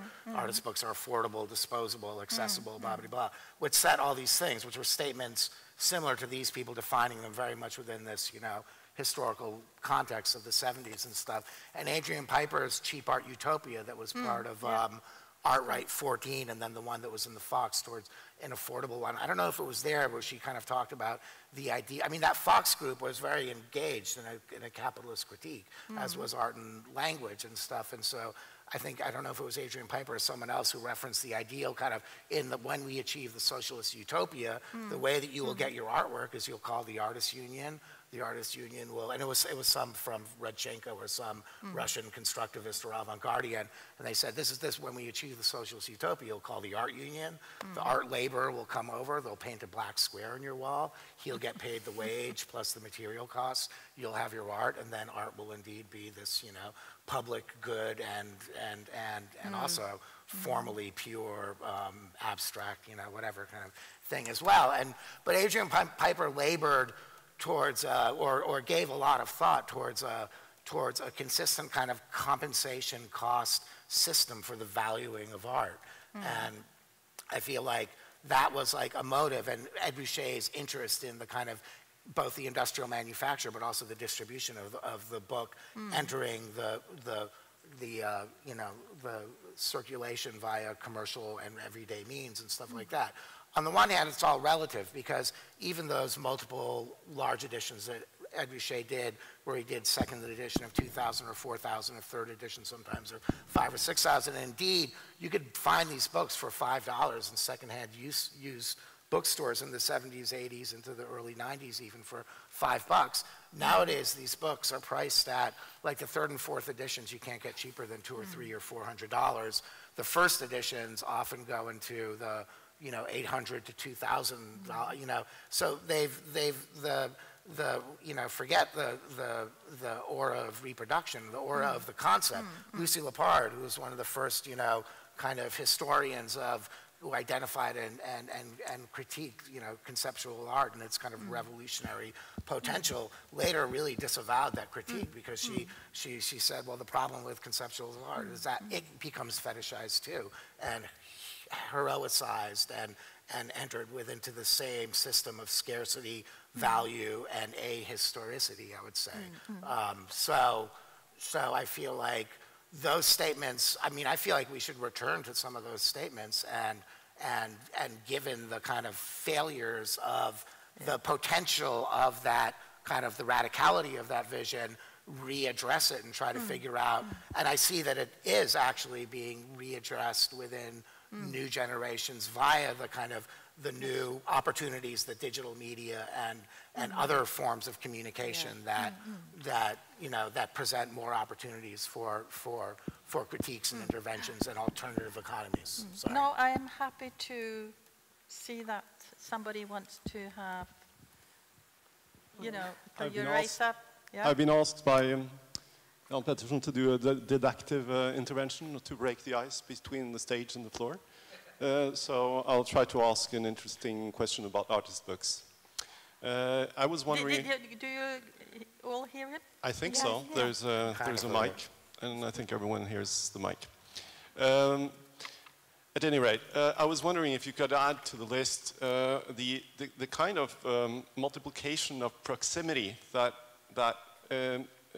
let's say, handling, owning, buying an artist book and participating in production, like there's some kind of affinity between being involved in production and handling an artist book in, let's say, a print and matter store, that being involved in the qualities of making somehow might be a feature distinguishing artist books from other books, that the relevance of how they're done is present to whoever wants to look at them, handle them, acquire them, and then involving them, as in the video, in making the pop-up book, kind of brings that to the fore, that this is perhaps a feature of artist books. Thank you. Shall I go ahead? Okay. Yeah, well, making an artist book, you can make any artwork yourself or you can commission someone else to make it. It's a cyclical thing. We are, I think, in a moment where we recognise the hand within the work seems to be really important because this is a sort of, I suppose, a natural move away from the sort of high-end, sort of deluxe, finished commercial output from within the arts, within the sort of, I suppose, the market of the arts. I think, does it make it more relevant just because the artist is involved in the process? I'd certainly say as a printmaker, how I work through printmaking, there's a clear parallel to that when I make books, because as you're in that process of making new ideas and as you're solving the puzzle, as it were, when problems arise, then the book does evolve. So I think as a good example of that, the Gestapo book with Joseph Kossuth is that through that making, I had a very tight deadline because he invited me to be in the show in Vienna with about 6 weeks' notice. So I proposed a wall piece as one page, because I thought in the time that I could produce something and do the research, I could make one page. So it was page number 1, and that was exhibited for 4 months at the museum in Vienna. But that 4 months then gave me the time to plan the final production of the publication, of which we then, I say we because I did work with 2 different companies, print companies, and that took place over 2 weeks, right at the beginning of the year. And it was a really intensive moment because these days with print on demand, you can be making a lot more decisions within the process than you could previously. Mm-hmm. So previously the cost of offset printing, if you're going into like CMYK, you're paying by the plate, you're paying by the run, you're working with larger runs, usually it's like editions of over 1,000. So one mistake is going to cost you a lot of money. I can say that I've made a mistake in the middle of a print run, and it has cost me, but nowhere near as dear as if it had been, the sort of traditional offset litho, so from the mid-20th century production processes. Mm. So you can work that much closer and quicker, nowhere near as quick as dealing with a website or social media or Twitter.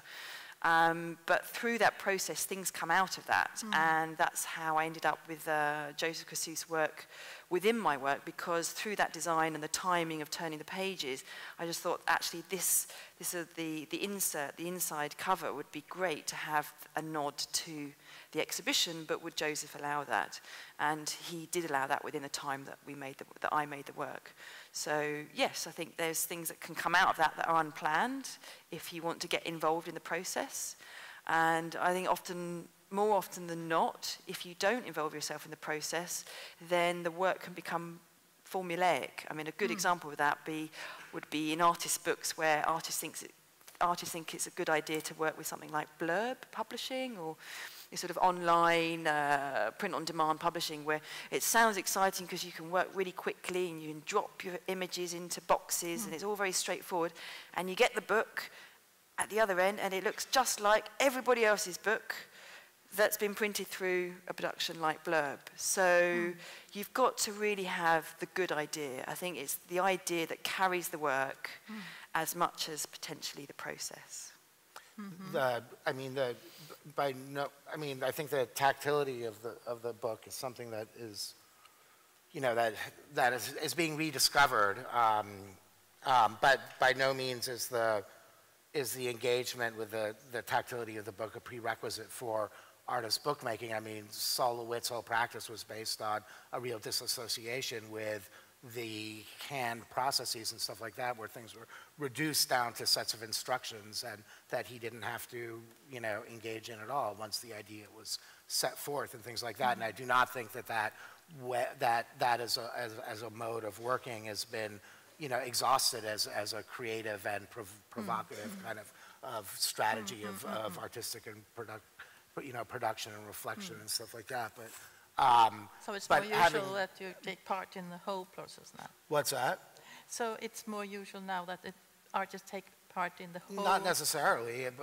It's not a prerequisite, and it doesn't make anything worse or better. I mean, I totally agree with what you're saying about like the cookie cutter print-on-demand stuff. At Printed Matter, we saw this big increase in submissions with print-on-demand technologies and stuff like that, and they suck, basically, 95% of them.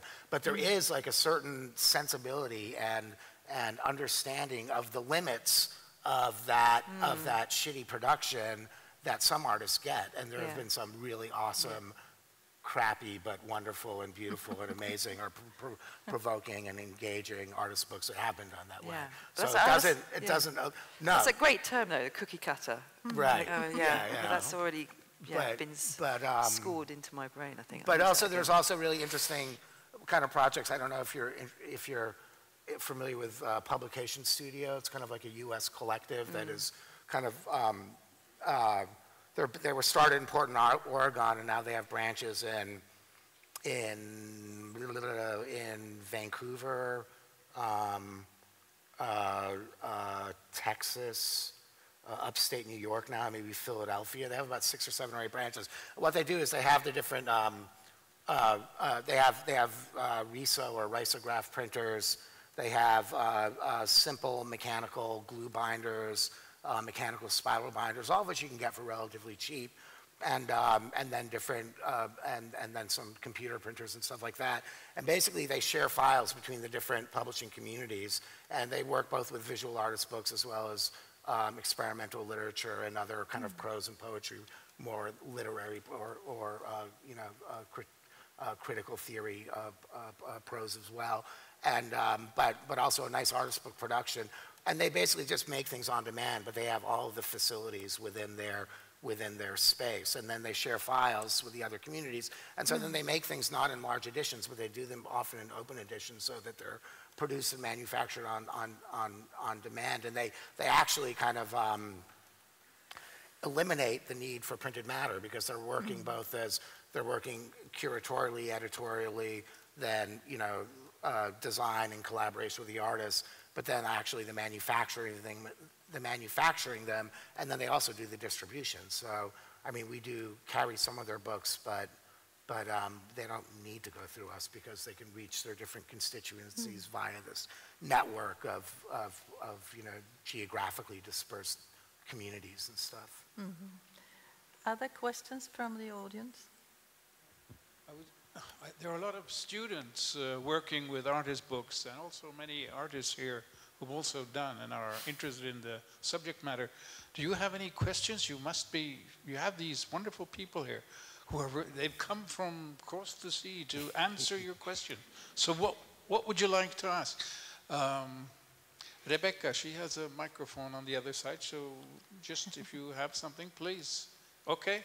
Well, I will come with mine to you. There you go. Say your name first. Hello, my name is Gabrielle. First of all, thank you, Victoria and Max, for 2 really interesting talks. My question, well, first a comment. For me, it's quite stunning that for an art object, the artist book as a relatively affordable and accessible original artwork is not more popular than it is. And Max, you kind of mentioned in your talk that there's a new wave of smaller, more independent publishers kind of surging right now. Is there also a new wave of consumers? Of consumers? Well, I mean, the book fairs we have are like freaking rock concerts. They're like, there's 35,000 people with an average age of 23.7 years old. It's ridiculously young. And it's all these digital media kids, and it's filled. But there's many generations are represented, but it's remarkably a young audience, and it's packed. And it's like, and there's this. On the one hand, my fear is that it's a fad. It's a fad in the same way that like the analog fad. I think there's a lot of like, there's a lot of really faddish things about that aren't really, historically or politically engaged in the return to analog LPs but then there also is real, genuine, I think, interesting things that are happening with the interest and curiosity in analog forms during a digital age. Just with the attendance of the fairs and seeing that audience and what kind of, I think, makes the fair distinct from the huge abundance of contemporary art fairs that you see now. One is that it's free and open to the public, and another is that the audience, it has an art-educated audience, but the audience also goes beyond that, of a new generation of people who are genuinely curious and with this kind of rediscovery of the ordinary, or rather extraordinary, book that they've been told is dead and relegated to the dustbins of history. So I feel like the vision, and while, as I said, is that the idea of artist books being an independent kind of autonomous economy of art production, I feel like it has not been realized. There are some instances where some of the independent publishers have figured out a way to actually run their business at cost or sustain themselves. Most of them have some form of subsidization, whether it's through government or foundation or individual or association with commercial projects and stuff like that. It's subsidized somehow. So, but when I see that big audience and growing, really, then I feel like that vision is almost palpable, that it is a possibility, but it hasn't been achieved yet. It's something we're still trying to figure out. Yeah, I mean, I'd in response to that question. I think there's a macro and a micro going on because we're able to deal with micro audiences better in that sort of specialist niche. So we used to say artist books was a specialist niche, but now within that umbrella there are these special niches that are only would be attracted to a certain number of people, but because we're dealing on a global platform now, those certain number of people actually make up a lot when you look across the world.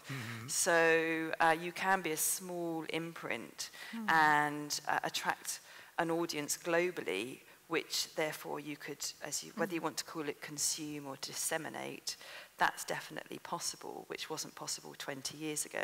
So I think that's encouraging to people starting out, to the idea of actually making artist books and who is their audience. I think your audience can be extremely local and doing something as a local art book fair, like these sort of fetes and pop-ups, but they can also be global in their interest and their reach. But the other thing as well is that actually, I mean, when I started Collide Editions, it did come from knowing that Soloed had started printed matter in the 1970s, and the idea of, well, I've got this bookwork, I don't want it to be in a bookshop, so where's it going to go? I was like, okay, well, I'll have to start the platform then, because there wasn't anything really in London other than Book Up Bookshop, which is a fantastic bookshop, but I wanted it to have more of sort of exhibition potential within showing the work. And of course, since then, artist book fairs have just sprung up everywhere. They are all over the world, and when I say all over the world, they then sort of started to spring up in places that don't even know what an artist book is, or perhaps haven't even considered works on paper before. A good example of that would be China. They recently invested in a fantastic print studio near Hong Kong, and it's run by the government, and they've been inviting artists in for residencies for the last sort of 8 or 9 years to introduce stone lithography and etching and these sort of Western processes because their work's on paper, and they see this as directly relating to their identity because paper comes originally from China. And I think books, again, fall into that category. And there is a sort of word on the grapevine is that there may well be an artist book fair starting up in China soon.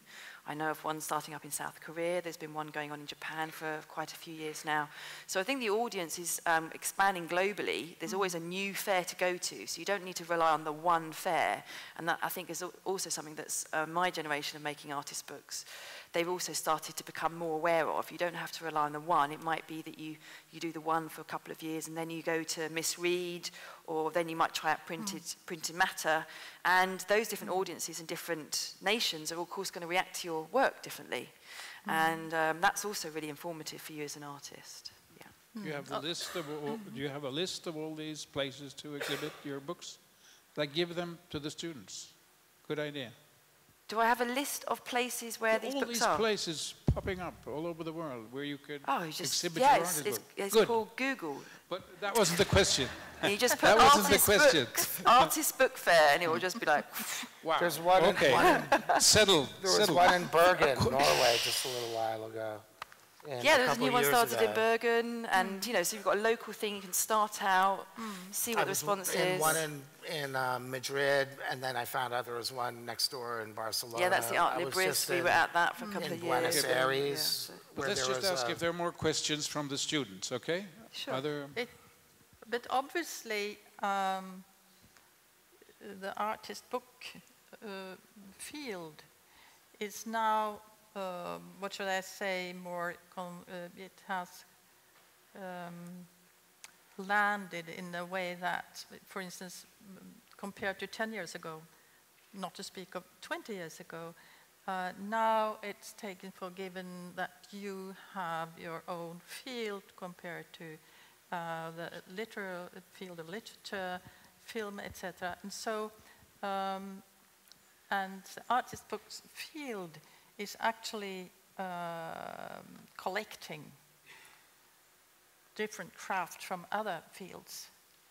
So and even more than 10 years ago, and we had a huge conference 5 years ago, I think it was, with the people from the literal field in Norway and the artist book field. So I want you to, because we are here talking about dissemination of knowledge, and we have to return a little bit to the concept of expanded field.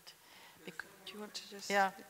Yeah, fine. Hi, we my don't name is see Catherine. much, we just see a black... Can you see me? Yeah. No? Okay.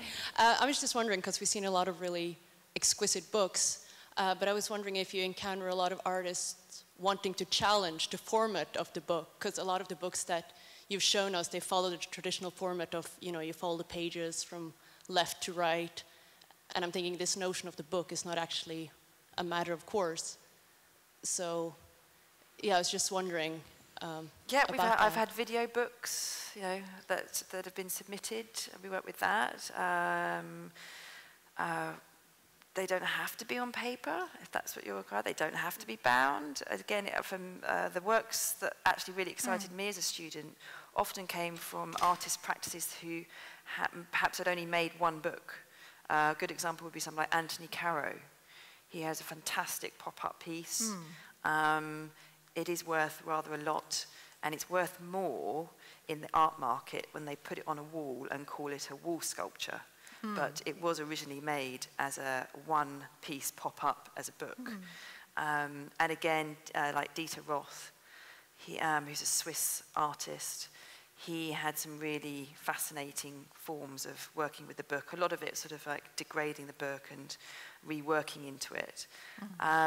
Perhaps it's a reflection of what you've seen today is the idea of the dissemination, so in the fact that these books are editioned, and that I think then limits to an extent what the form could be.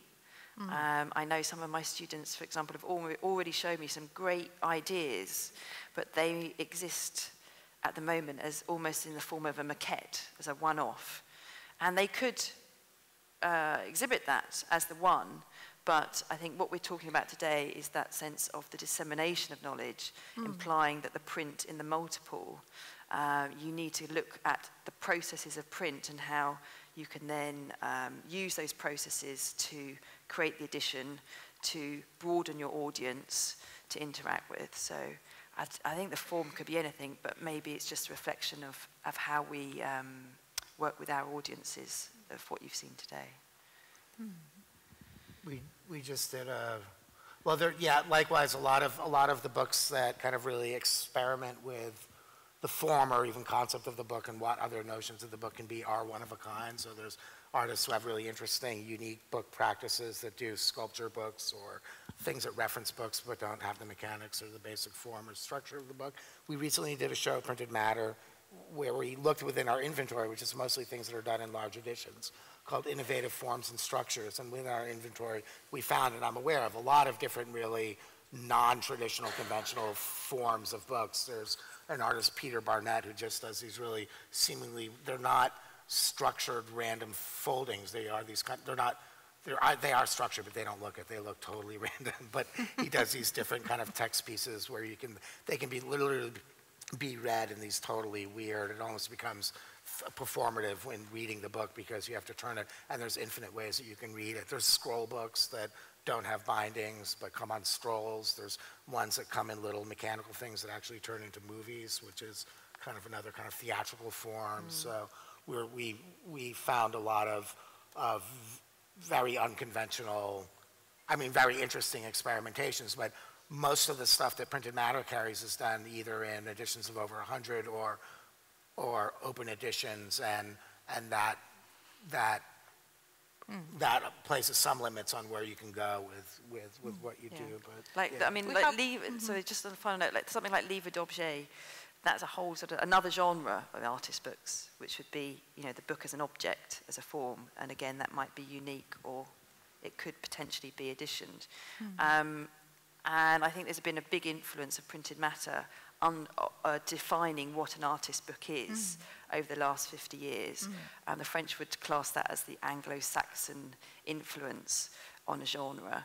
And because of that, the idea of something that's democratic, disseminated, needing to be an edition over 100, that has had a bigger influence rather than the legacy of the Livre des Artistes in France, which are these sort of beautiful deluxe pieces, in particular something like Matisse's Blue Jazz, which is a wonderful, wonderful body of work that, again, is a sort of completely other end of the spectrum of the sort of things we're talking about in that dissemination.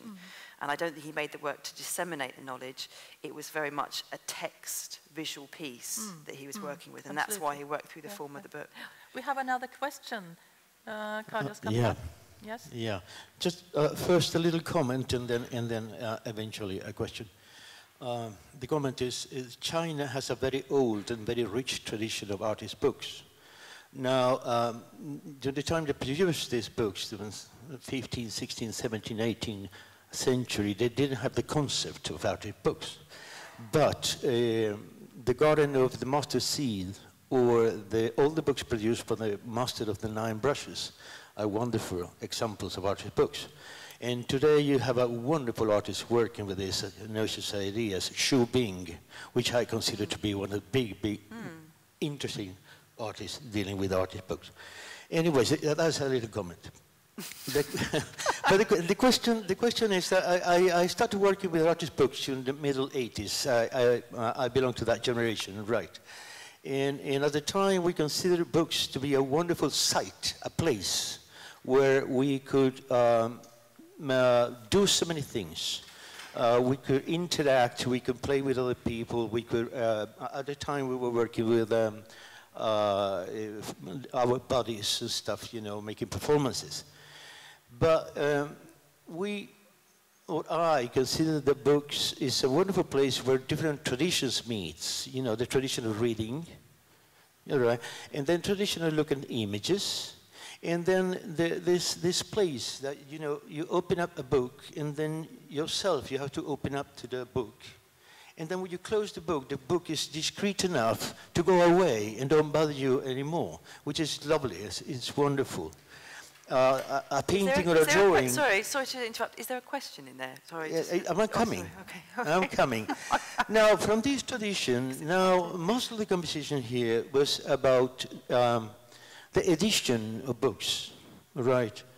And nowadays, it's been said the books are, generally speaking, going through a crisis, you know, because of the internet, because of iBooks, blah, blah, blah. I don't believe in that. I believe that books will live forever. But anyways, at the time the book industry is getting this kind of crisis, it looks like the artist books industry, it's doing well these days, which is, I find it rather amazing. Why is that? Why is so much interesting from the mainstream and collectors to buy these books? That was the question. I think there's a lot of buzz, and I don't think the buzz necessarily relates to the reality, because I know for sure that just because you have a stand at a book fair doesn't mean your books will sell, if that's the intention.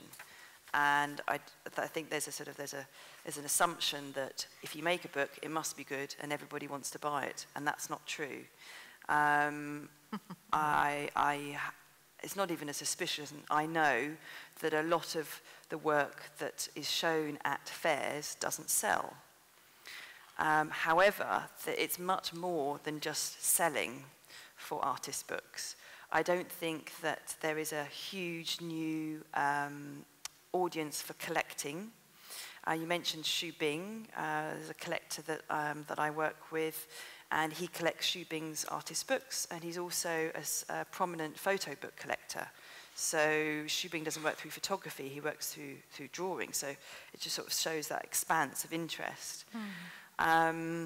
But what it's doing is it gives the artist the ability to test the water, to see what their ideas are like, and to get an engagement with the audience and develop that rapport and that interest.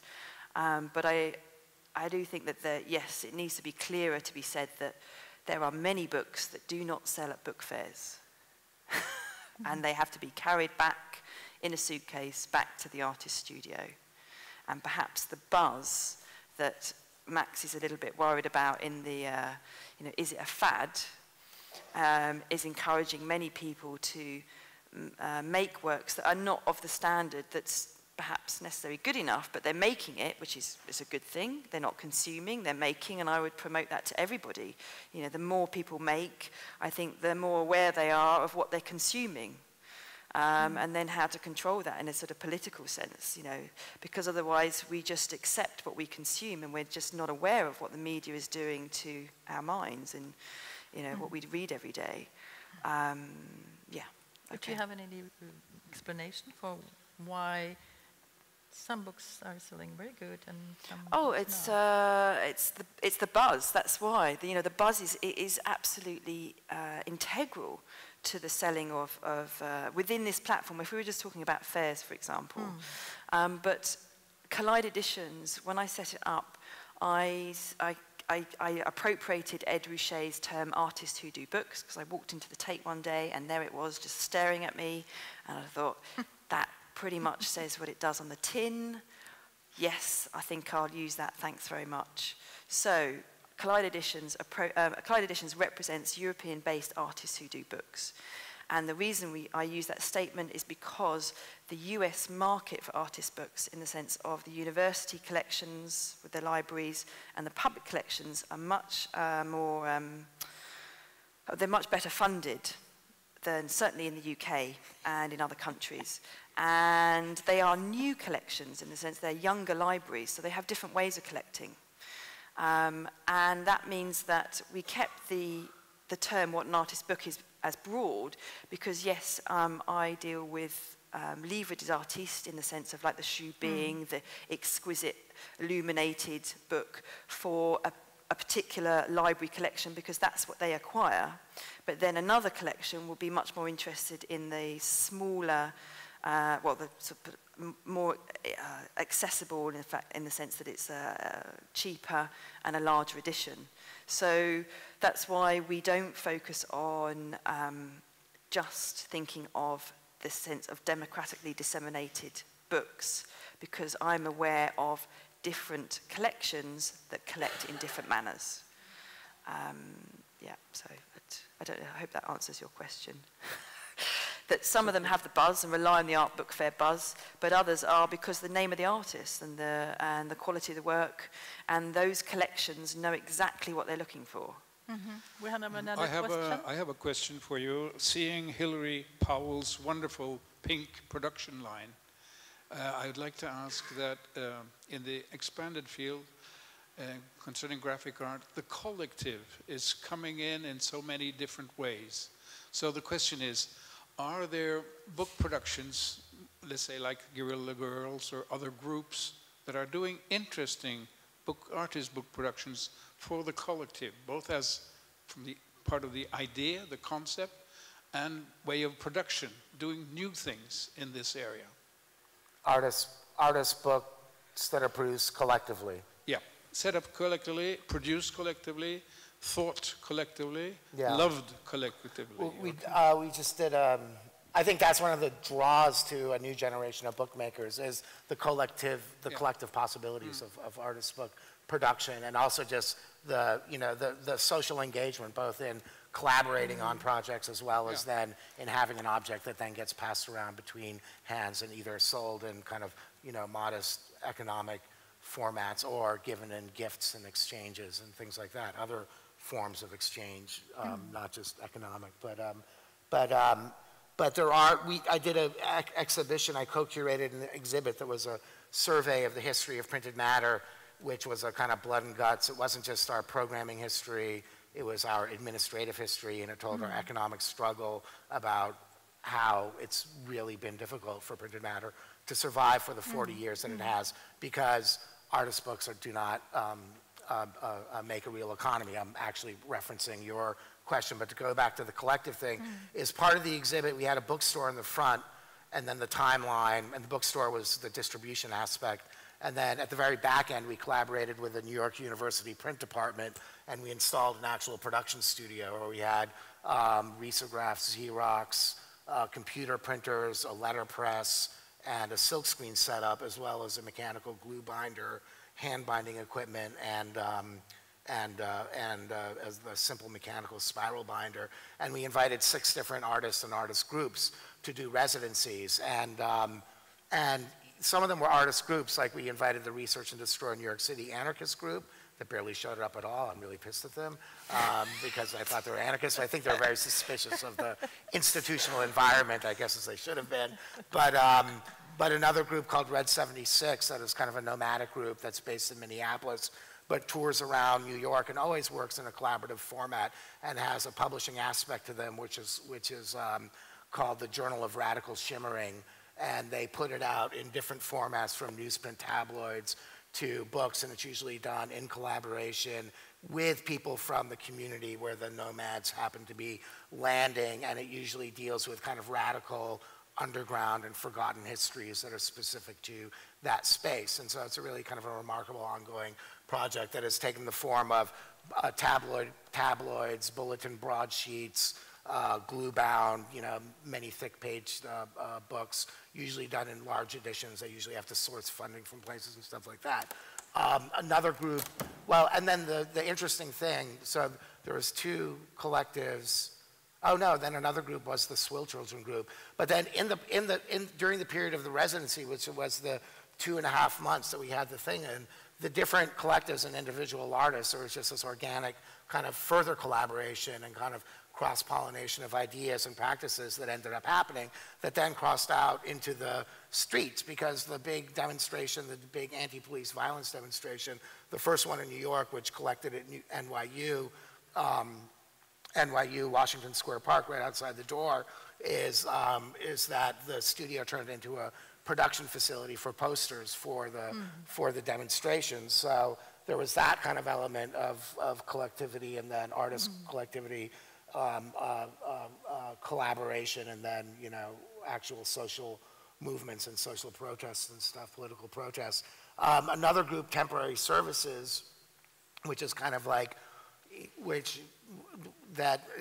think they're still around, but they actually have a press, and they work often in collaboration. They're Chicago-based, and they often work in collaboration, again, with different communities, and often people who are doing different types of cultural or political or social activist practices. And Temporary Services, with every project, almost every project they do, they produce a pamphlet with it, and often in collaboration with whoever they're collaborating with on the thing. And so they have about 50 some odd or 60 some odd pamphlets that either document or are done in conjunction with these different projects. So there's this, and I think there is this rich possibility of collaboration, and I see it being an attraction to people for that social aspect and of bookmaking and possibilities for it. Anyway. I'm really glad you mentioned Hilary Powell. There's a personal connection for me that, God, I don't know what was going on in my hair that day. But anyway, just going back to the actual project of Hilary Powell, she worked on her own, so it's not a collective activity. And she just had big ideas. And this is a project that was going on over about 2 or 3 years. I taught her etching. She came in to do a project, she came in to do like an evening course in etching. And that's how I found out about the project originally. And then I didn't see her again for a year. And then she came up with this sculptural filing system pop-up that she presented for Collide, which was great. And then she got funding from the Arts Council, and she got funding from the local council and from the university she was working at. She is a doctor, Hilary Powell, from her PhD. And that's when she was able to bring in other people. So I wouldn't say it's necessarily an example of a collective, but the project did involve a lot of people. And I think as a social, political, engaging activity, it was really successful, because I'm not sure if you're aware, if you picked up on that location, that's where the Olympics of 2012 took place. So you have this sort of global descending of the media that arrived in this place, which is actually completely alien to the local community and the legacy of what was going on in that area. And the Lee Valley was renowned as this sort of marshland of the quality of the ground and things like that. It was really polluted, sort of Ministry of Defence, brown site that people didn't touch, and there was always talk of regeneration, and it never happened. And then suddenly they get the Olympics, and then it's all this talk of the regeneration. But of course, most of the land has been sold off to banks and property developers before anybody really had the local community really had a look in. And I think this is an attempt to deal with that sense of the Walter Benjamin idea of what is history. Well, history is defined by those people that write it. And if history is allowed to be written by the media, then you would only think of that area of the Olympic Park as the Queen Elizabeth Park, which it now is with the regeneration. But actually there's a East London community that's been living there for generations, and that's who Hilary has been tapping into, that you saw within that project that they were able to engage in the actual process and the making, as well as the outcome, so the works collected. So the participatory project on the everyday, I think, is a really good example of that. But the dissemination of knowledge, of course, ultimately, they made a film, and that's really how the knowledge was disseminated. It's like the relic, in a sense. The book becomes a relic rather than just the dissemination of knowledge. You say that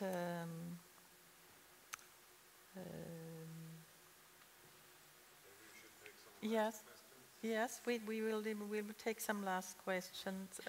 Anybody have some questions? Do I see a hand? It's very difficult to see, I'm sorry. What happened to the pink lady? Ladies, the pink ladies. Yeah. They weren't just ladies, unless there was one with a very large beard. I don't remember him. In fact, I saw him only 2 days ago. He's in the middle of his MA. So a lot of those apprentices, they were studying an MA in Book Arts at Camberwell, which is part of the University of the Arts London. And I think Hilary did a call out for anybody that wanted to learn how to make books in the traditional sense of book arts. She actually, of course, what's really clever about making films and things like that, about the things you do, you can then use that as evidence to apply for more funding. So she has since gone on to do another project, which is called Demolition. She has made another book out of that. It was a demolition site that engaged in the history within the area. So there was they were sort of extracting things from the site historically whilst the site was being demolished at the same time. So I think Hilary has found her niche in that sense of engaging the local community and raising funds. And at the moment, she sees that outcome as being in the form of a book. You said that the artists themselves, they are their own public. And Joseph Kossut stated that back in the 60s against the Greenberg group. But apropos Joseph Kossut, I can round up by coming back to dwell a little bit more on your work and how it came about that suddenly you distribute the 1,000 copies of Dream of Freud. So that was an attempt to. Well, first of all, the Freud Museum in London has a curatorial program of whom you've got artists like Sophie Calle, Cornelia Parker, artists who I hugely admire had previously exhibited there. So when I was invited to be in a group show, it was a printmaking group show, it was really important to me to do something that I was proud of, rather than to see it as, oh, it's a group show, right, what have I got? What's the time? How much time have I got? Oh, right, it was actually thinking about, well, I'm going to do this one thing, and I really wanted to reflect the significance that Freud has had on my identity as a woman living in Europe, and the freedom that I have to, within my career, and how I'm now perceived in the 21st century, thanks to writings like from Freud, but also from the artists that had exhibited at this house in Muswell Hill in North London. And that's what made me think about, well, actually, I want to reach out to lots of people, and I'm not interested in making a piece to sell, because this is in his house where the objects existed, so it didn't make sense to be making something in a group show that had a price tag on it. And that's where the idea about, well, if it can be affordable, if I can get some sponsorship from a paper company, if I can make it myself. And actually what I ended up doing was going to Service Point, which is like a reprographics company in London, which would deal with architectural plans, and they really don't deal with artworks. And I'm used to dealing with them to get my positives made for screen printing.